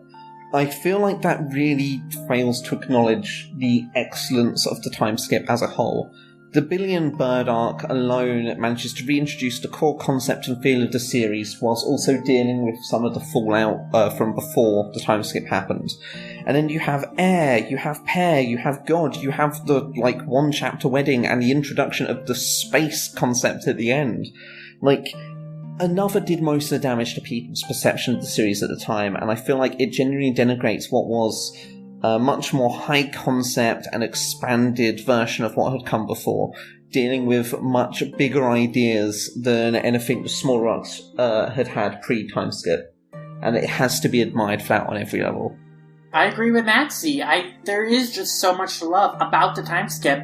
Like, beyond Blue Girl, we do have the Billion Bird arc, which is such a great reintroduction into the series. We see how devastated the human world is because of the meteor spice, and how people in this world that is driven by food culture, no one has any food and they have to eat, like, these pills, and it is just awfully depressing, and it just feels so cathartic when you see Toriko and Komatsu return and prepare people a whole bunch of food from the gourmet world, and it's just such a great introduction into the time skip, and I think it sets the character for the time skip events as a whole, because there's just so much catharsis, so much great pleasure and joy to be found in every arc, in so many moments, and there's just such great world design, just so many unique and memorable settings, more great monster designs. We get the introduction of some great characters like Bambina. We get Acacia, who functions amazingly as a villain, as does Neo, who has this amazing concept that I absolutely loved. And it all builds to a satisfying and absolutely wonderful conclusion that does justice to the series as a whole in a way that few series finales really ever do. Alright, well, in lieu of my closing argument, I think I am just going to say that overall, I think we can all agree that the post-time skip portion of Toriko has a lot of great ideas and is not without its good moments. Like, I'd be lying if I said that. I guess overall, I agree, yeah, there are good moments within the post-time skip portion of Toriko, but I still feel like there are a lot of portions of that story that are very rushed and somewhat underdeveloped to my liking, I'll be completely honest. So, while I do want to acknowledge that the post-time skip arc is not without its good moments, I still think it could have been a lot better. So, I think how I want to score this round here, because it is very unorthodox and unprecedented. I'm sorry, guys. Like, I don't think you convinced me enough that the post-time skip stuff is all the way good. But I will say that you guys have brought up enough good points about the time skip and have made me remember enough about the good qualities about the time skip and what it had to offer that I am willing to give you both a point. So Maxy has 1 point while Sid has 5. So overall, the winner of the debate round by a landslide will be Sid. Woo. Okay, I'm ready to make this up. All right, so again, I apologize to all you listeners if you thought my little stunt was a little unorthodox, but I felt like it would have been more. I just felt like, Maxy and Sid arguing with me about the time skip would have been a little more interesting than Maxy and Sid arguing amongst themselves. I feel like one of us would have had to have been very insincere to have made the argument against the time skip. So, I think it was definitely the right sort of call to make. Yeah, though I wish we did have a fourth person to make the call. Because obviously because they'd side with us. Yeah. Well, not necessarily, because we could have had a completely unbiased person, make that decision. That's kind fair. of how Colton was with our Inuyasha manga fight, but then that person might get mad emails and tweets about, why did you judge it this way? You shouldn't judge manga fights. You don't know anything about it. It doesn't matter. No matter who we get, somebody is going to disagree with that judge, and we're still going to get angry emails either way. I can guarantee it. Yeah. I don't get wrong. I feel like this episode, people are going to pretty much agree with most of your calls so far, except for that one. Yeah, this one will probably be a little divisive, but you know what? It spurs conversation, and as long as it does that, I feel like I've done my job. Because, let's be honest, I feel like, sometimes there is no real definitive answer, because this is all based on opinion. So, I don't mind people disagreeing with my calls or my opinions on, or the way I handle these, I judge these fights, because I know I'm not perfect. I admitted it in our last manga fight. I suck as a judge. I admit it, but I'm gonna do the best I can, and I'm gonna call him the way I call him. Mm-hmm. But not without any real sincere thought. I try to put as much thoughts into my decisions as I can within the time frame we're given. But again, overall, the winner of the debate round is Sid. Maxy, he tried. I get a little badge saying, well done, you tried your best. Maxy deserves a gold star. He did give some good arguments here and there, but... I mean, I can definitely say I gave spirited arguments. They may not have made sense, but they had spirit. But, Sid is running away with all these manga fights. Can no one defeat Sid, our 3-time debate champion? I am the god of manga fights. And chopsticks, forks, spoons. What do you think a god uses when he eats? His bare hands! Oh. Like the hands of an actual bear. Yeah, well, hands of an actual bear. that quote doesn't make sense in context, but I just wanted to... I hadn't quoted... You've got all these quotes, so. You've got to use them. Yeah, exactly. But Maxy does have a chance to redeem himself in the speed round. So how we conduct this round, just in case you haven't listened to Manga Fights before, is that the speed round will definitely will take significantly less time. Again, we have 5 more questions, but in this case, but both of our contestants will essentially have to make their opening argument, one counter argument, and then their closing argument, all within the span of 20 seconds. So, pretty much each question, contestants will have 1 minute to basically debate their point. So with that all said, to go right into our first question here, and that is, which other Shonen Jump series should Toriko have had crossovers with? And I think with Sid being the winner of our last of our debate round, and overall, I'm going to give Sid his opening argument. So go ahead, Sid. You have 10 seconds. So I think that Toriko should cross over with the 4-part of JoJo, Diamond Unbreakable, because I think a great concept for a crossover would be Josuke and Okuyasu trying some of Komatsu's cooking and some of the crazy dishes from Toriko that, cause reactions like your body changes to that of the woman, or your eyebrows grow out, your hair grows out. And I think it would be hilarious to do just an entire chapter episode that is just that and, Okuyasu and Josuke having crazy reactions like they did in the Tonio episode. All right. Maxy, your opening argument? Toriko should cross over in a horror-style one-shot with Kohei Horikoshi's debut series Omegadoki Zoo, in which Toriko and Komatsu are presented as villains, grotesque monsters coming into the zoo and eating each individual humanoid animal in grotesque ways as the characters try and fight for survival. It would be one of the most grotesque and peculiar things ever to happen and out of character for both series, but it would sell gangbusters. All right.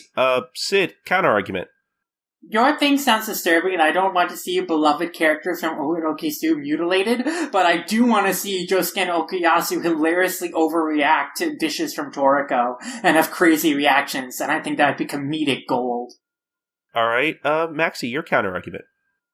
Part 4 Diamond is Unbreakable is actually just a part of a full manga series, and as such not eligible as a candidate in this argument.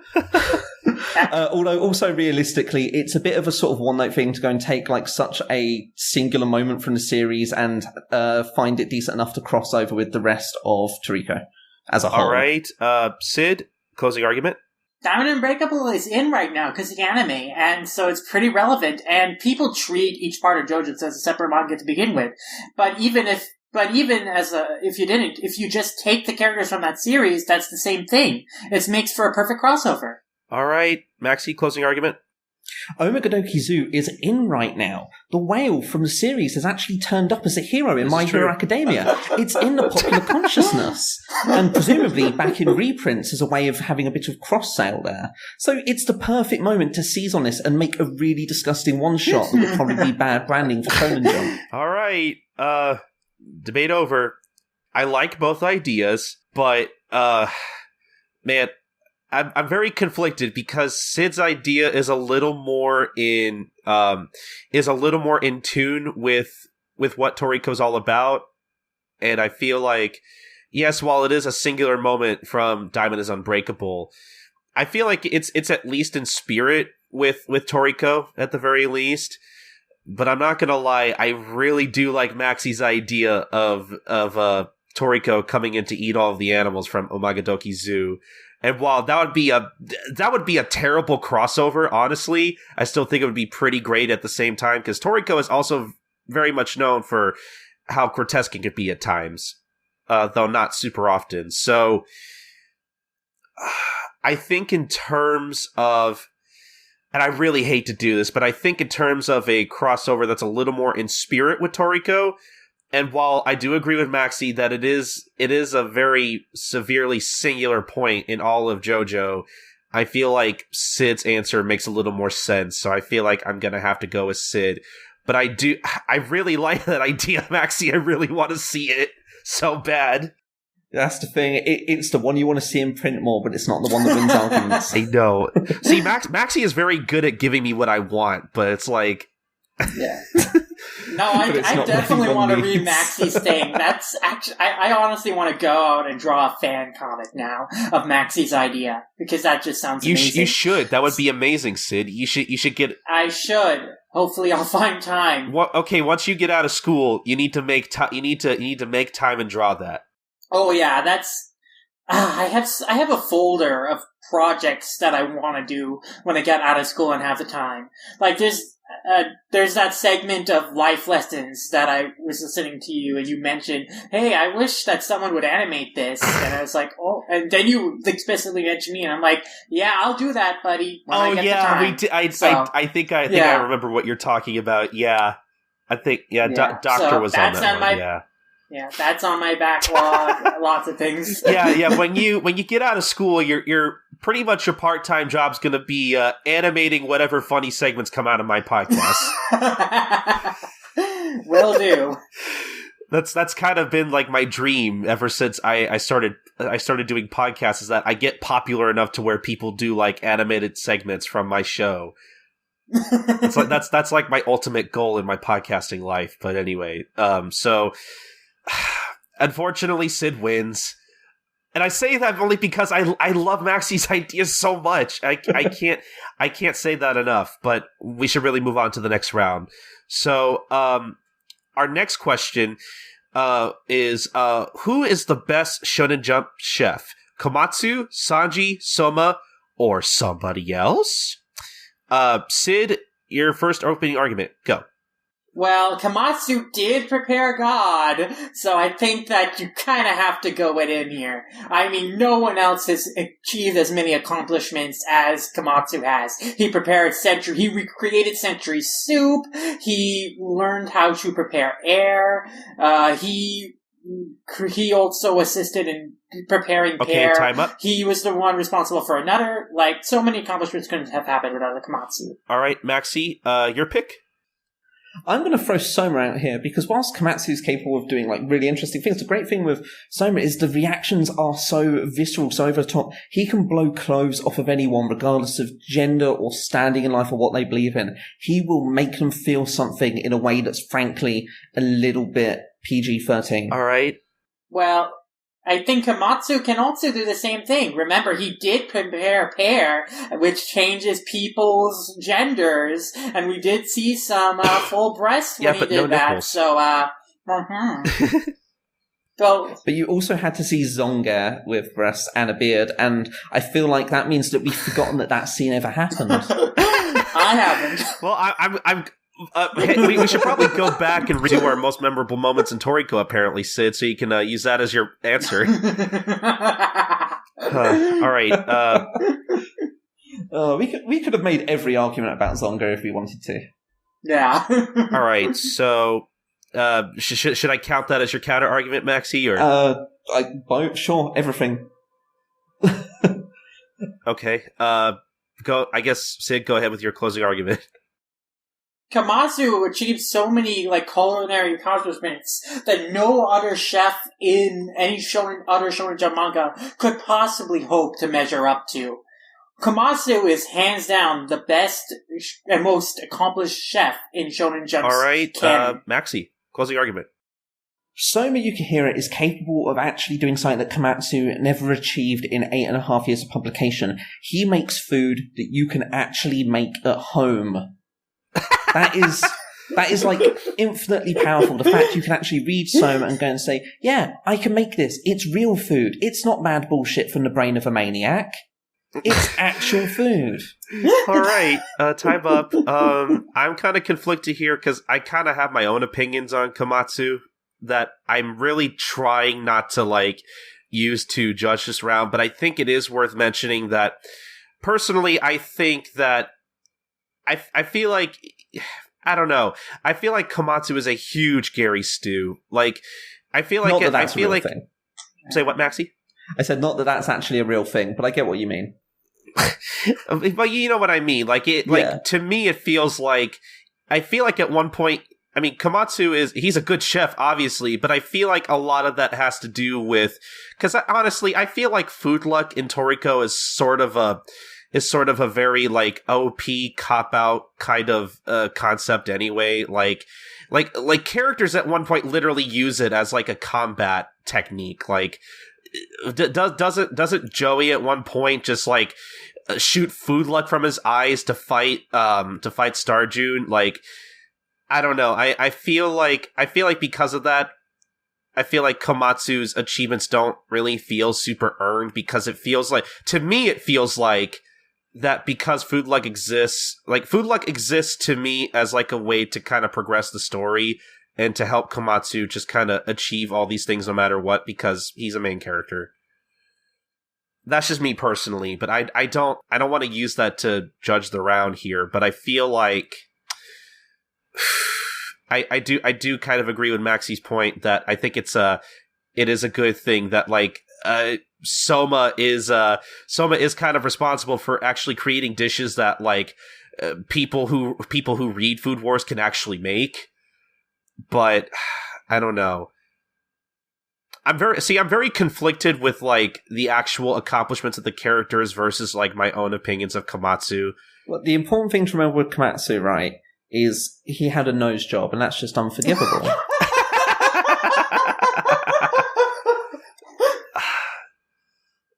It is weird how his nose changes designs. Well, I mean, they actually address it in the series as well. I know, like, it gets pummeled back into shape. Yeah. Oh, wow. God, to me, like, some of Komatsu's accomplishments don't really feel earned sometimes. So I don't know. Wait, I thought you already judged the match. I haven't declared a winner, so I don't know. Just give it to Maxy. I think he made good points. Hey, if you insist, Maxy is the winner. I'll take it where I can get it. All right. I love how Sid's just like, it's okay, Cole. You can give it to Maxy. I understand. So, we're going to move on to our next round, round 3. Okay, guys, I want you to pitch Toriko as a live-action movie. We're going to go with Maxy first. Opening argument. Imagine Jesse Eisenburg is Toriko, a student with a penchant for food from the streets. He meets up with his chef Komatsu, played by Jon Favreau, as they go to a scientific facility that allows them to go through an other dimensional portal to the gourmet world, where they can eat the best foods in the world in a magical adventure brought to you by Disney Entertainment. 10 out of 10. Ooh, wow, he was ready. Sid, opening argument. I would not trust. Okay, I think that David Yates should direct a Toriko feature because he just did Fantastic Beasts, Where to Find Them, which had great, monster designs, and, I think he could really create a magical world just like the Harry Potter verse for Toriko with some great creatures.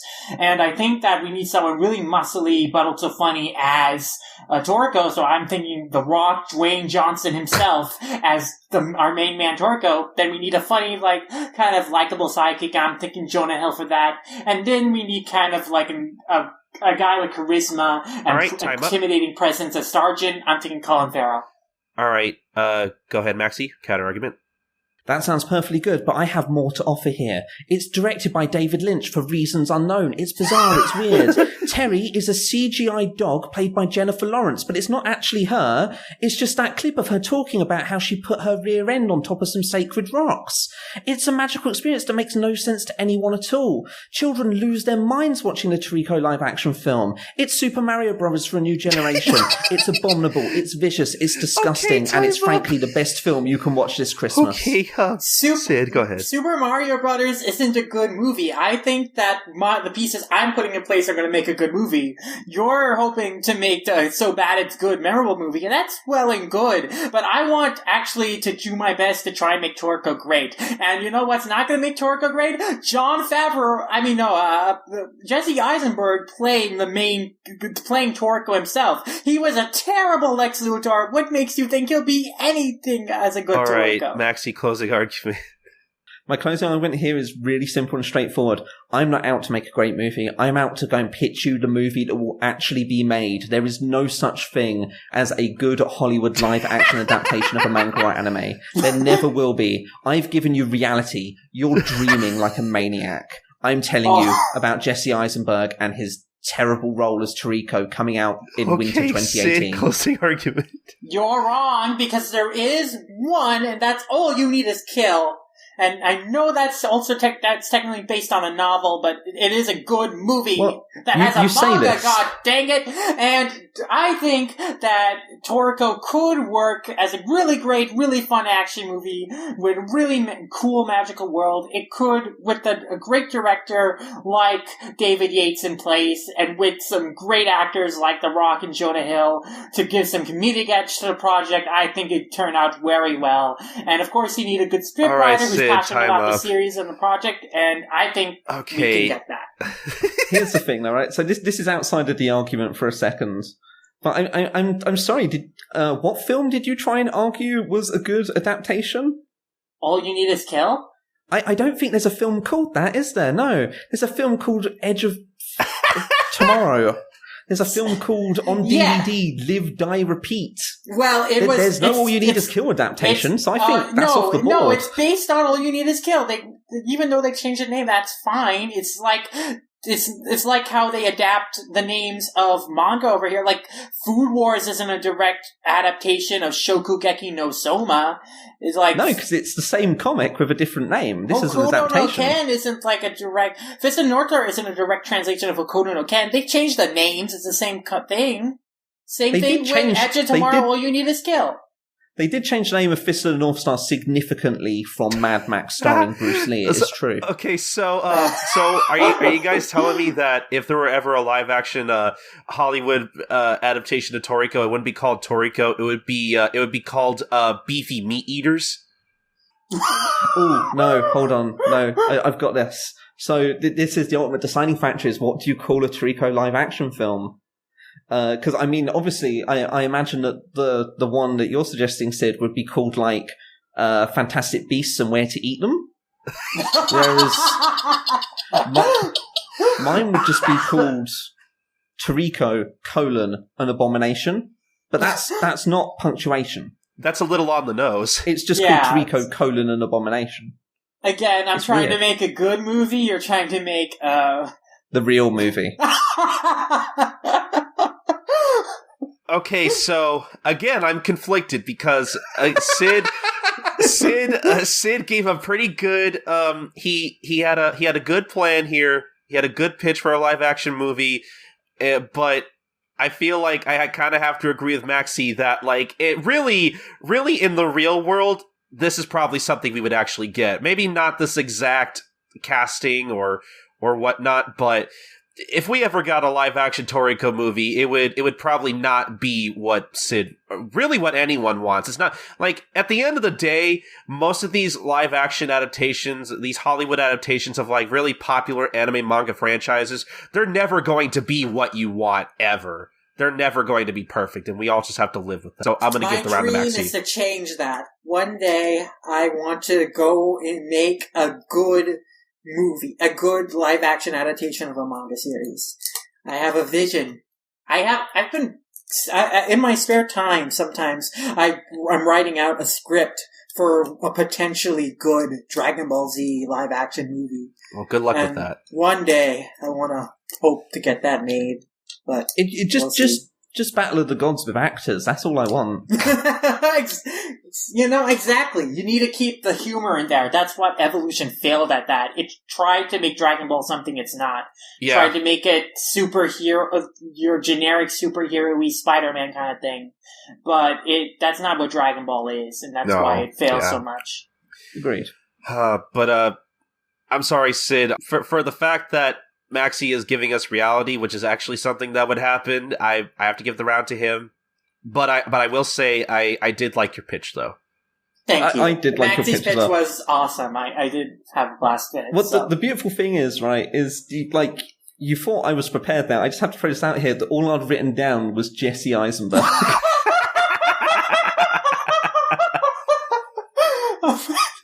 That's amazing. Well, I'm glad. Apparently, Jesse Eisenburg gave you so much to work with there, Maxy. Well, originally in my head, I think I was going to make him Komatsu, and then I just said it wrong, and I kept going. I don't know. Either role would not fit him. That's for sure.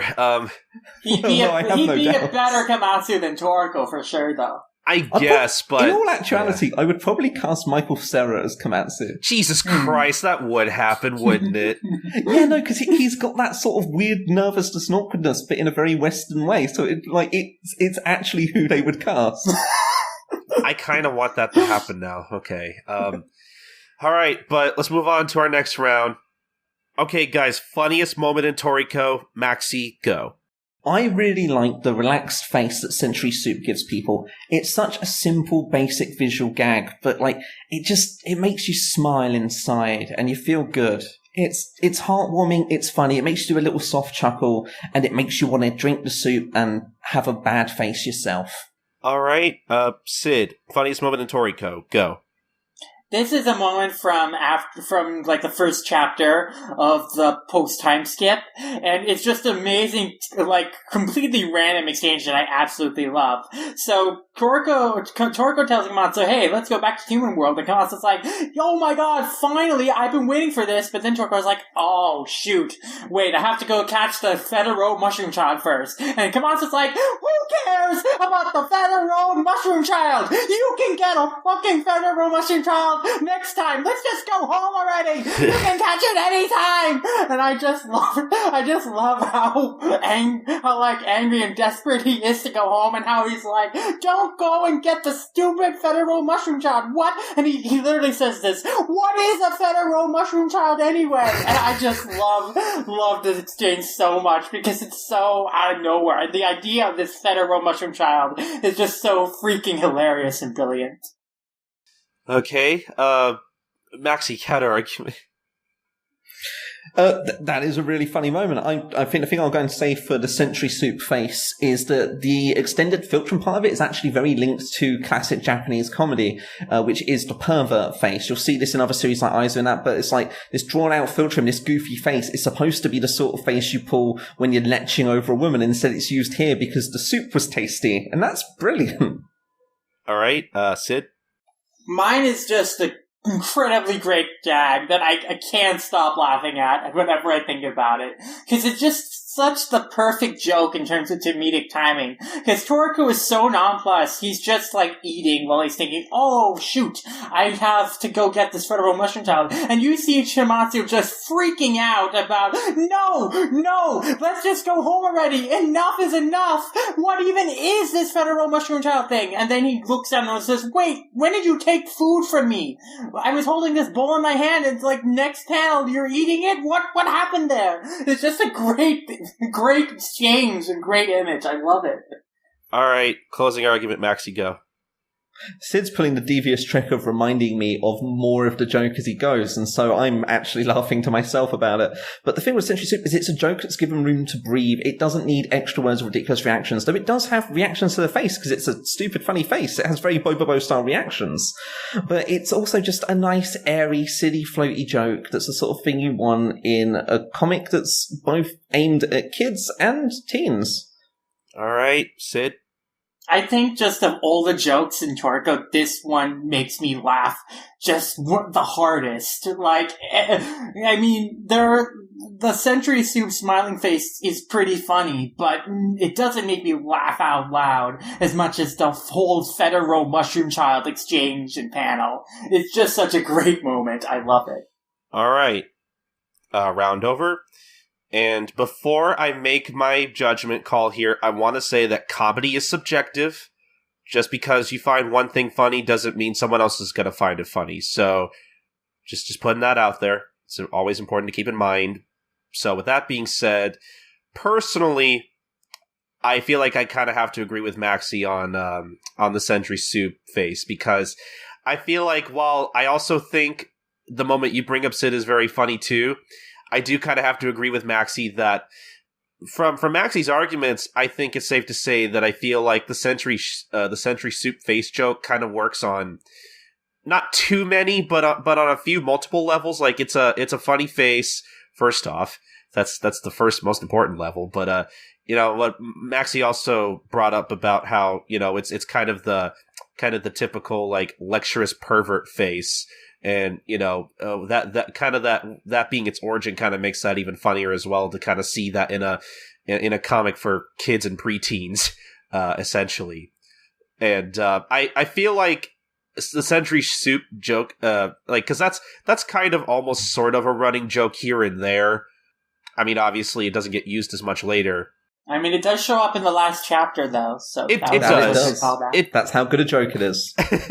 You don't see any federal, mushroom. Federal mushroom child doesn't turn up at the end, does it? I wish it did, because I want to see it. Because what is the federal? I'm with Komatsu here. What is the federal mushroom child? You've got to write Shimabukuro and get him to send you a drawing. Yeah, I should. Okay, Sid, next time, if Shimabukuro ever comes to New York City Comic Con, you have to go visit him and have him request that he draws you that. Yes, for sure.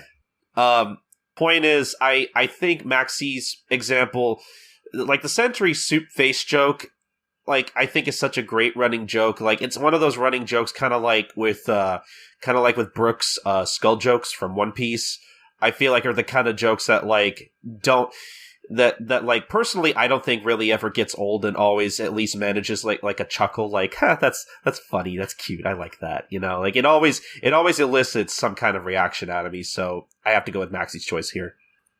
Okay. But anyway, on to our last. This is such a fast speed round, guys. But on for our last question for the speed round.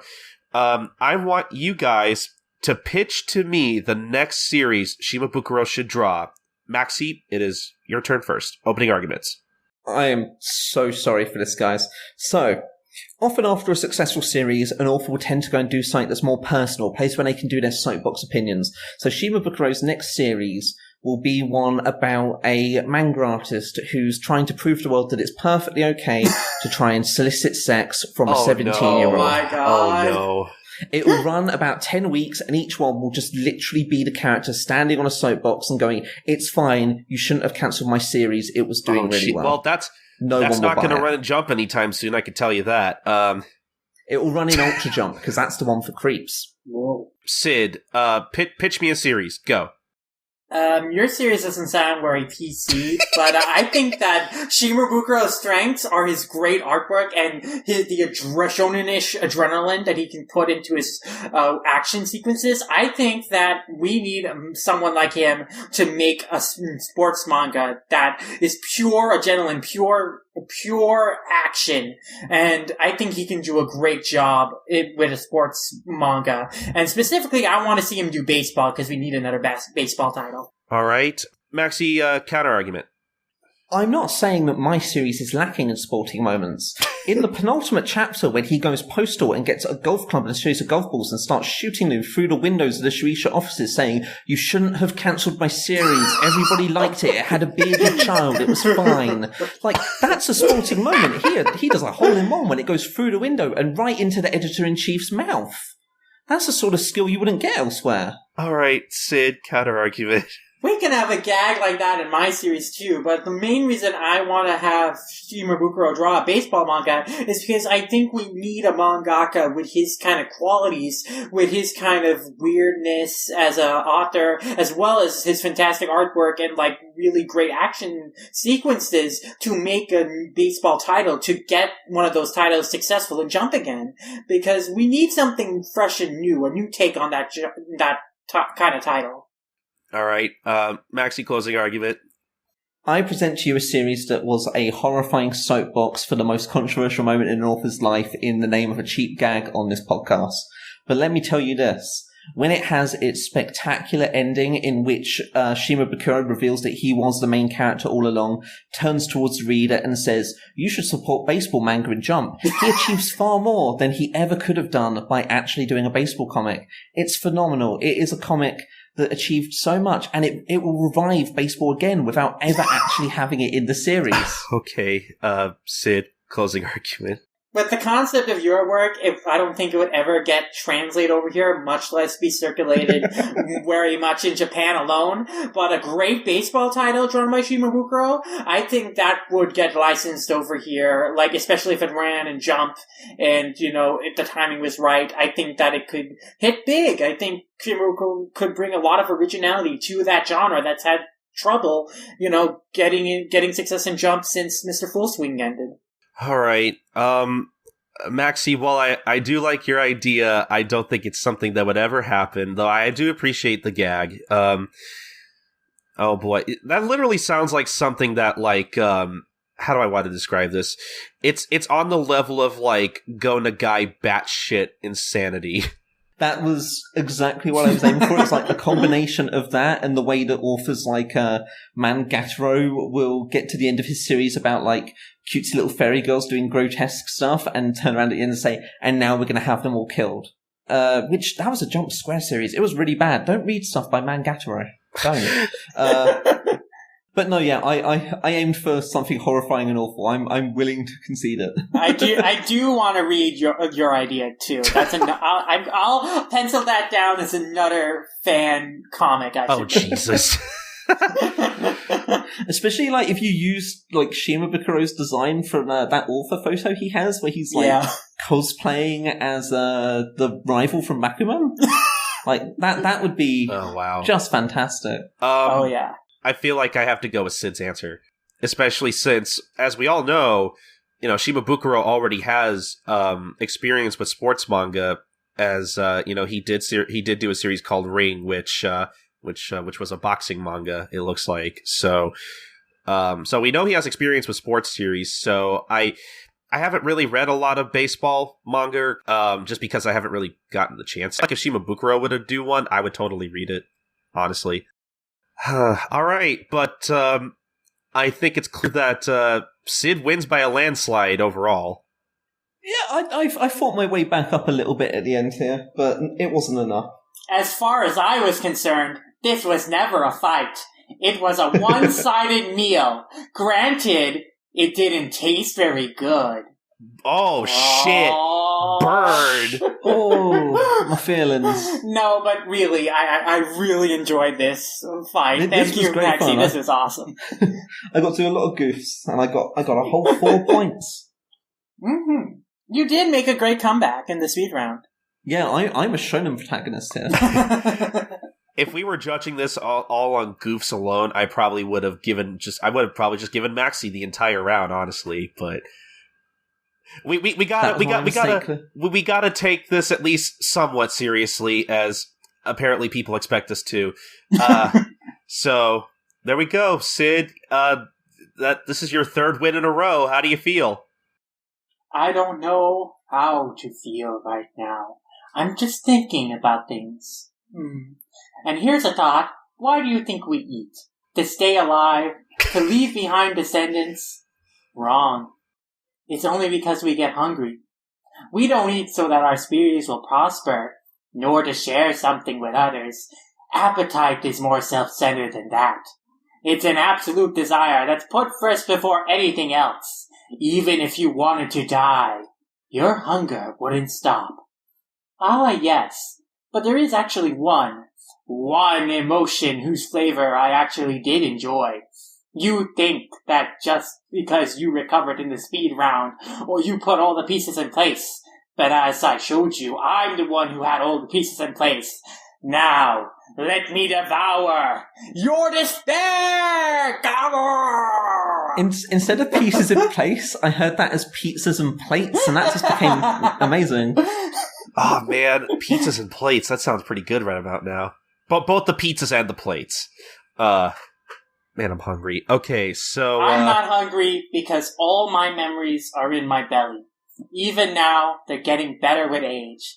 with the same unchanging flavor and taste, my body will continue to be satisfied. But seriously, actually, I'm kind of hungry. You are just going to use up any of those quotes you can, will you?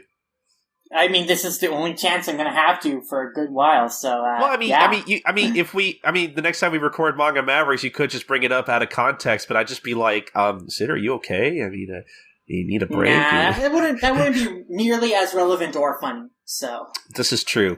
It would just be like some very weird, surreal, out there comedy that would make me feel like, oh, I don't get it, but I guess it's funny.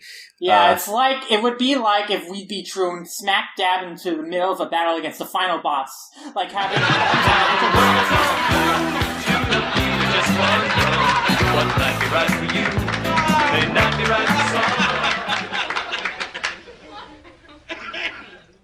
All right, we all had a lot of fun here today, but we should start wrapping up here by getting to a lot of the emails and our just general Q&As we've gotten that are Toriko themed. So, Sid, would you like to start reading those for us? Yes. Alright, so first we got an email from Allison, and she doesn't have a question so much as giving her thoughts on the series. And she writes, "Hello Manga Mavericks, it's Meow 900 here, just giving you some thoughts on Toriko. My first exposure to Toriko was through the English dub Funimation made. She didn't have much interest in it after they discontinued the dub, but after the show was being simulcasted on Crunchyroll, eventually they got Toriko backlog and she binge-watched all of it. While the animation wasn't great, she saw the potential in the series for big battles and fun characters. Eventually, she began reading the mangas through other means because she saw Weekly Shonen Jump was giving free issues as a preview, and then subscribed to their services after she saw how clean their chapters of Toriko were.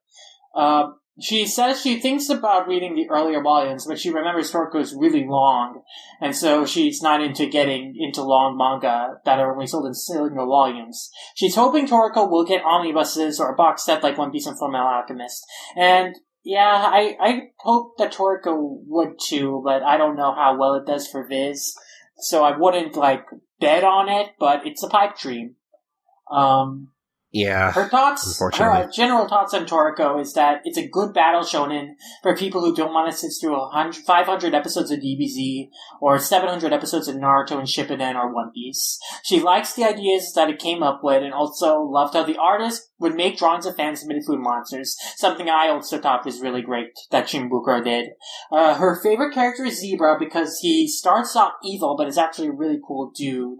Well, Zebra was never really evil, but he was kind of like an anti-heroish character. Yeah. She closes off saying she wishes Toriko had more fans over here because it's really good, but its potential is missed much like Hitman Reborn and Sergeant Frog. She hopes the creator can make another manga that is just as good as Toriko, or even better. And I definitely agree. I think Shimabukuro does have that potential in it, and I'm really excited for his next work. Absolutely, those are just really well thought out points. Mm-hmm. Yeah. Very succinct and very great.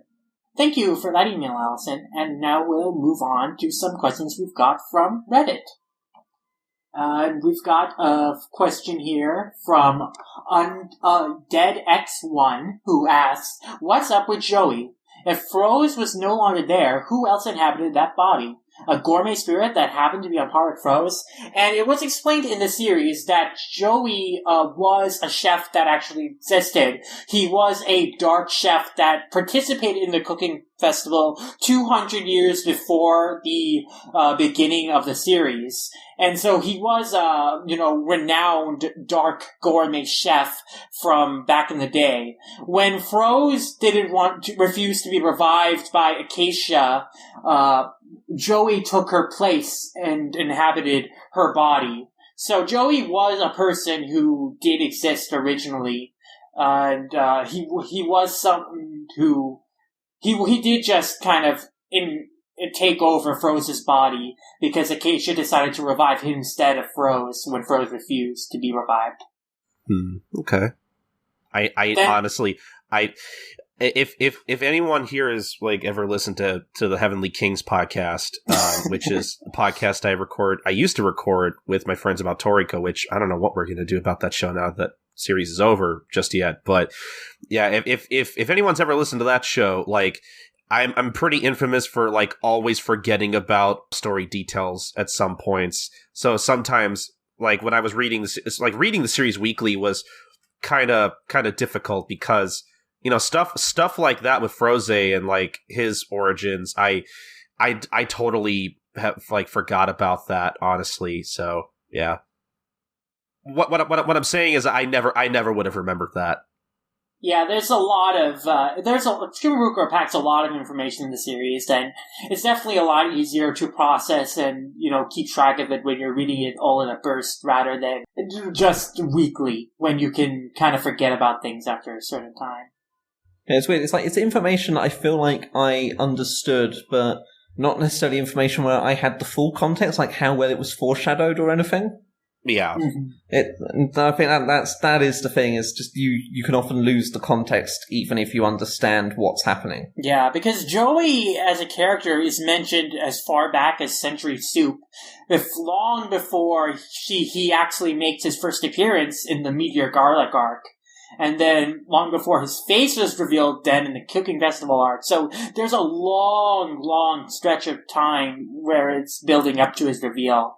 And Neo as an organization as well. So there's a lot of setup there that I can definitely see people being forget because that happened over a course of like 3-4 years. Yeah, so I think what we've learned here today is that Toriko is definitely a lot more, I guess, digestible. Yeah, it's a lot more, that's kind of a pun, digestible through a reread, which is something I'm really going to have to pursue in the future, because I really do want to reread Toriko at some point. Mm-hmm. I recommend it. It's a great experience. And we got some more questions on Reddit from Laserfork. He's curious about the ingredients they choose for their full courses. He's wondering if there's an infinite amount in the full course or if there's a limit you can eat from each. And I think as we've seen in the final chapter, that you can get seconds on full course items, but the chefs try to balance out the portions so that people can eat the entire full course without filling up on something early. So, there you can potentially be infinite if you have a bottomless appetite, but generally most people, the portions are proportioned out accordingly. It does make you wonder if there have been, chef and gourmet hunter combinations where they've been so poorly synced that, you know, they've worked out their full course, they've gone to make it and eat it, and they've, like, screwed up and had too much starter or soup and just, like, can't go any further. That would have been funny to see, but... Just tragic as well. Yeah. Both, it'd be tragic, or whatever the term would be. Yeah. But, yeah. And then we get another question from Laserfork who asks, he has one more question regarding how the gourmet demons choose to manifest bodies and what the process is. Are gourmet cells themselves working like portals for them to enter someone's body? Can the gourmet demons see the body they are going to manifest in? And that is kind of how it works, because gourmet cell demons are basically food spirits. They do, as we've seen in the back channel during the Blue Girl arc, like how reincarnation kind of worked, is that when a food spirit dies, they return to the back channel, and then later on they can be reborn in someone years later who's compatible with them. So that's kind of what happened with Dawn Slime, Toriko cell demons. So gourmet cells so the way you describe it is kind of like how it is. Gourmet cells do kind of facilitate the revival of gourmet spirits in new host bodies.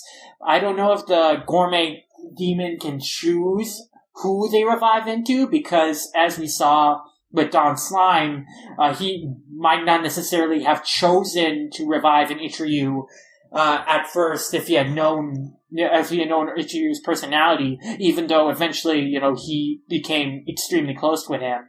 So I don't know about that aspect, but yeah, gourmet cells do facilitate the revival of gourmet spirits. Well, there you go.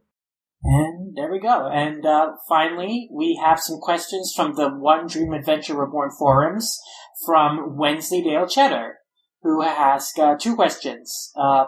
He writes, I'm sure a lot of people are going to ask this, but are you disappointed that Coco, Sunny, and Zebra had their individual 8 Kings arcs skipped in favor of reaching Toriko's conclusion more quickly?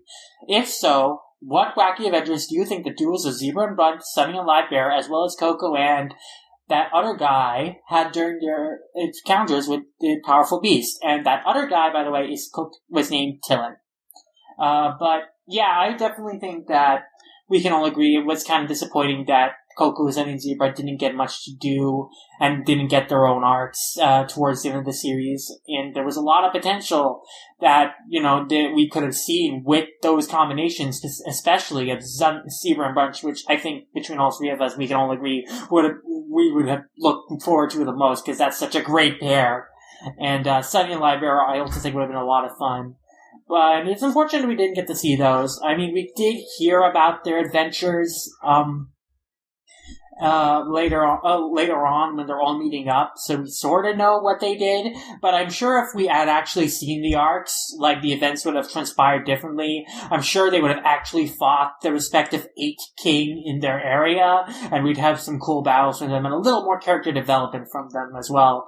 And as we saw, each team got closer during their adventure, so it would have been interesting to see how they bonded with each other, especially in the case of Sunny and Library, because I think that's the most mismatched of the 3 pairings that I would have been. It had the most amazing potential out of all of the 3 of them. Definitely. And I mean, Zebra and Bunch would have been an amazing sort of kick-ass punk rock adventure, but Sunny and Livebearer just. I mean, they're already characters that are kind of funny in isolation, but yeah, it is that sort of polar opposite thing that just makes them ridiculous as 2 people to go off on an adventure. Yeah, and that just kind of goes back to the problem I have with a lot of the time skip in general, is that it feels like whatever characterization or development we were going to get, just unfortunately is just kind of shoved to the wayside in favor of just wrapping up the story, which I feel like is kind of unfortunate. And is probably gonna be my least favorite thing overall about Toriko as a series, honestly. It's the one post-time skip thing I'm really willing to concede is the lack of those particular scenes is a blemish on the mark of the series. They could have had so much happen. Honestly, there. I would even say that I dislike that far more than the fact that the Blue Grill arc was cut so short, because at least we got, at least we got something out of that, whereas we got pretty much nothing out of the 4 Kings, really, which is unfortunate. Yeah, it's definitely unfortunate, and we'll never know if it was executive meddling or Shimabukuro's own decision to do that, but it is something that was, I would have liked to see, but I was disappointed not seeing, but I still think that overall I was satisfied with the way the ending of the series turned out, but I do think that I wish the 4 Kings as a whole got their dues as a group. Yeah. And so we move on to our final question from Wensleydale Cheddar, who asks, if Komatsu were to have an individual full course based on the ingredients he came up across during his adventures with Toriko, what would he choose? Remember, he can't pick any of the ingredients on Toriko's full course. And I actually wrote out some answers for this. And so I think that Komatsu's full course would still be based around his adventures with Toriko and be motivated by his sentimentality towards his adventures with his friends and relationship with Toriko. So, keeping that in mind, for the appetizer, I think he would choose the Toriko burger, which is a burger Toriko made himself once that's comprised of devil serpent meat, mineral cheese, and Neo tomato.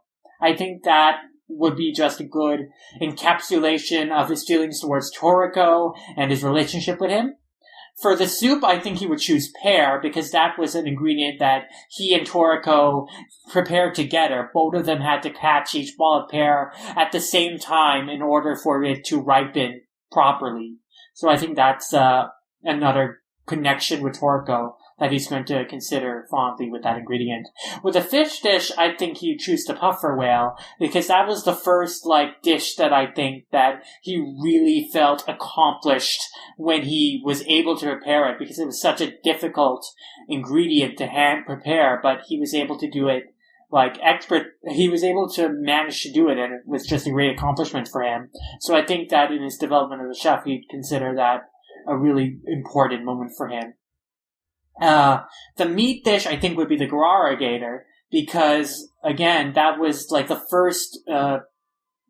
first creature that he went hunting with Toriko with, and, that was his first adventure with Toriko, so you have a lot of fond memories of that creature and that dish. The main course, I think he would choose to be a nutter, because that was a dish that required so much mental anguish and so much effort on the part of everyone involved to complete, but it was such a satisfying development and satisfying thing when they finally were able to complete a dish that was supposed to take hundreds of years to prepare, and they did it in far shorter time. So I think that was a real accomplishment. For the salad would be the ozone herb, because that was a dish that chose Komatsu, and it was also after procuring that dish that Toriko proposed Komatsu to be his partner, to form a combo with him and be his partner. And I think, Komatsu would hold that with great memory and high regard. The dessert would be the medicinal mochi, because again, that was a dish that Komatsu prepared all on his own, a real innovation that saved a bunch of lives, and it also earned him a spot among the top 100 IGO chefs, so that was an important dish for him. And finally, the drink would be the mellow cola, which was an important drink. It was an important dish that Toriko, and Sunny worked together to procure, and in the Gourmet temple, and I think that also has a lot of sentimental value to him as well. So, that I think would be Komatsu's full course. Toriko burger as the appetizer, the soup would be pear, fish dish puffer whale, meat dish Gator, main course another, salad ozone herb, dessert medicinal mochi, and the drink would be mellow cola. All right. And so I think that answers that. I pretty much agree. My comedy version of this is still just the shipping answer that his full course menu would be alternately Toriko and milk a second. And a little bit of no-no on the side. Little bit of no-no. Yeah, it would be a very interesting doujinshi one if you want to get out there and make some money at your next comic festival in Japan, loyal listener. I hate to admit it, I'd probably read it. Mm-hmm. I'd be down for that. I mean, it depends on one very important aspect of no that I'm not aware of. Do I want to know what that is? Well, even if we're talking from purely romantic aspect, what age is Nono supposed to be? Because she looks like a small doll. I think she's supposed to be the same. She's supposed to be the same age as Komatsu. That would make sense because they do this a lot. It is just the weird rosy cheeks and stuff because she looks like a figurine. Honestly, for all we know, she could be 200 years old. We have no idea. Yeah. But yeah, that does it for our Q&A episode, Q&A questions. So thank you guys for sending those in, and I hope we provided some satisfying answers for you. And keep sending us more questions and more topic suggestions for future Manga Mavericks and Manga Fights. We really appreciate them.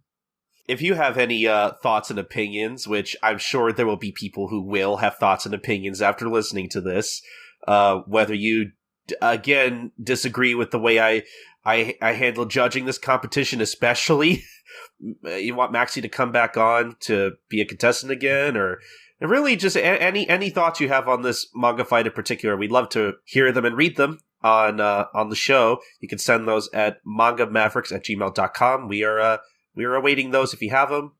But I do want to apologize again for royally messing up and accidentally deleting some of the audio from our retrospective, because it was a really good episode, and I'm still sad that people aren't going to listen to it because it doesn't exist anymore. But It would have been an amazing 5 hours. Like, as long as they know that, that's what matters.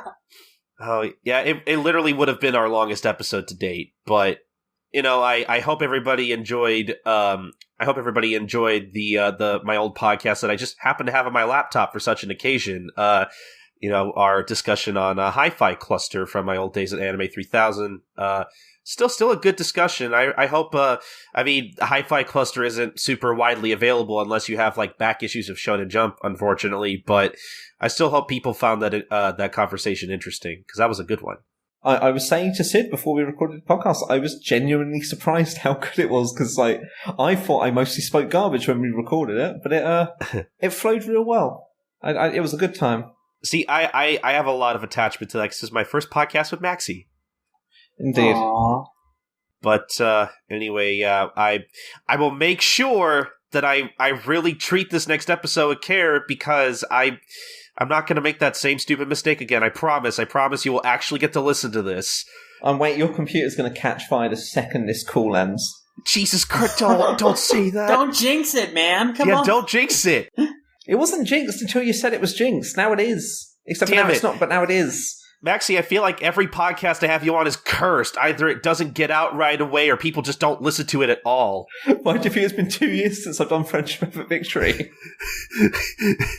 Oh, okay. But I think that's going to be the end of the manga fight. I hope everybody enjoyed this. Maxy, thank you so much for coming on and recording with us again. An absolute pleasure. This was a great time. I may have lost the fights, but hopefully I've won your audience's hearts. Well, there you go.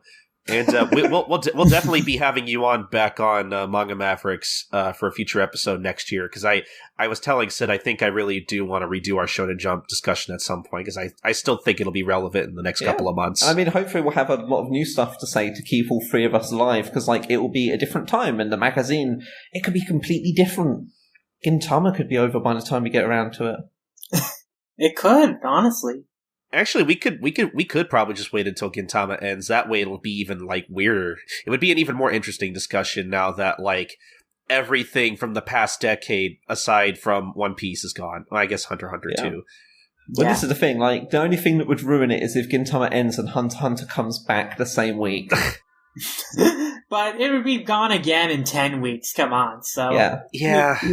He's a poor old man, he can't manage too much at once, so, Yeah, I mean, he has reason for taking as many breaks as he does, for sure. I'm also sad that we lost that recording, because we had a really good discussion about manga authors and how they're actually people.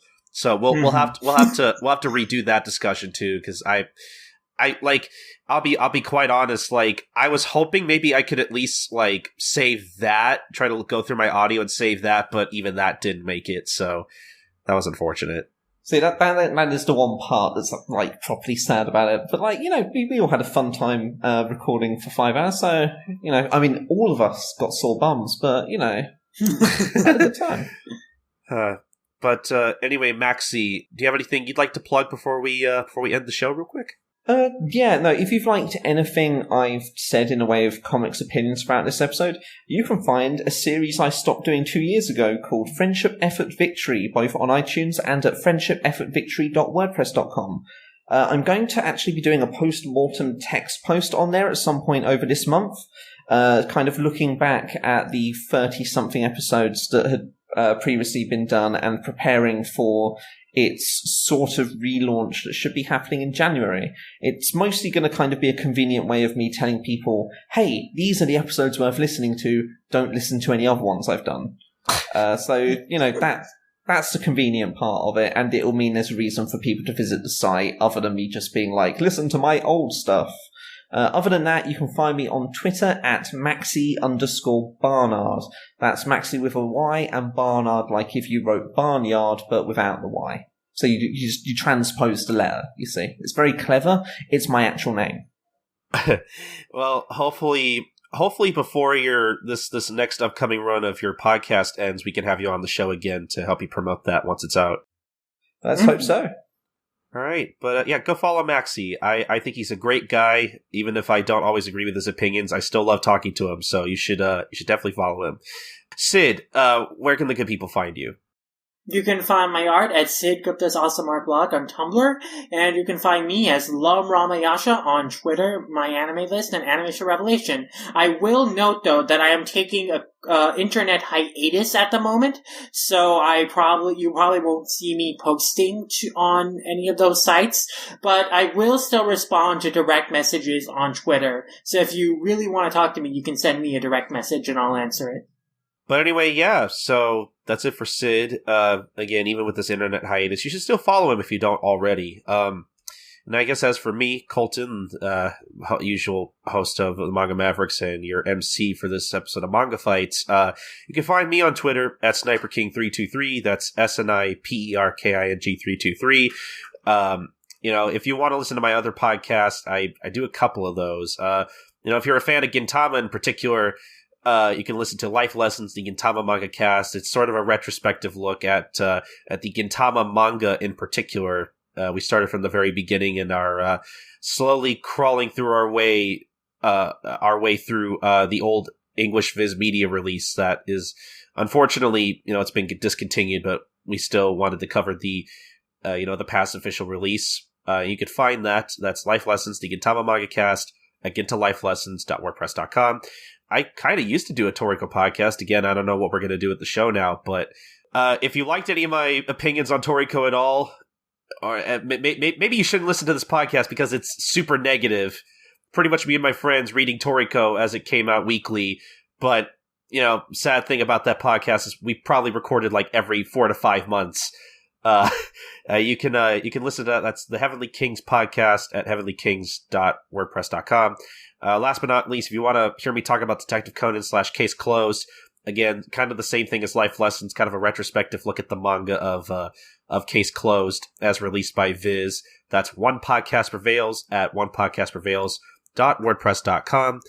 But as for the podcast you're listening to right now, the Manga Mavericks / Manga Fights podcast, if you want to find more of our podcast, you want to find our other manga fights, you can find them at all-comic.com. You can also follow All Comic on Facebook.com/alt.comic or on Twitter.com/allcomic_. But if you want to follow Manga Mavericks in particular, and you want to get the quickest updates on the podcast, follow us on Twitter. We have a Twitter account now at Manga_Mavericks. Again, that'll definitely be the quickest way to receive updates on the podcast, on its editing, on when it'll be released. So even if you don't have a Twitter, I highly suggest you get an account just so you can follow us if you really enjoy this podcast and you really want to know when it'll be coming out. And we also have a Tumblr if you're a frequent user of that site as well. That's mangamavericks.tumblr.com. I believe Sid is running that. So if you want updates on the podcast, you can probably go there as well. And like we said earlier, please email us anything about manga, Manga Mavericks, or this manga fight at mangamavericks@gmail.com. But the most important thing, guys, is that you subscribe, rate, and review us on iTunes. And that's going to be about it. Hope everybody enjoyed this edition of Manga Fights as presented by Manga Mavericks on allcomic.com. Please join us next time for our next episode of Manga Mavericks, episode 22, as we round off the year. So, I guess we'll see you guys then. So, bye. Sayonara. Yeah. Yeah, I guess.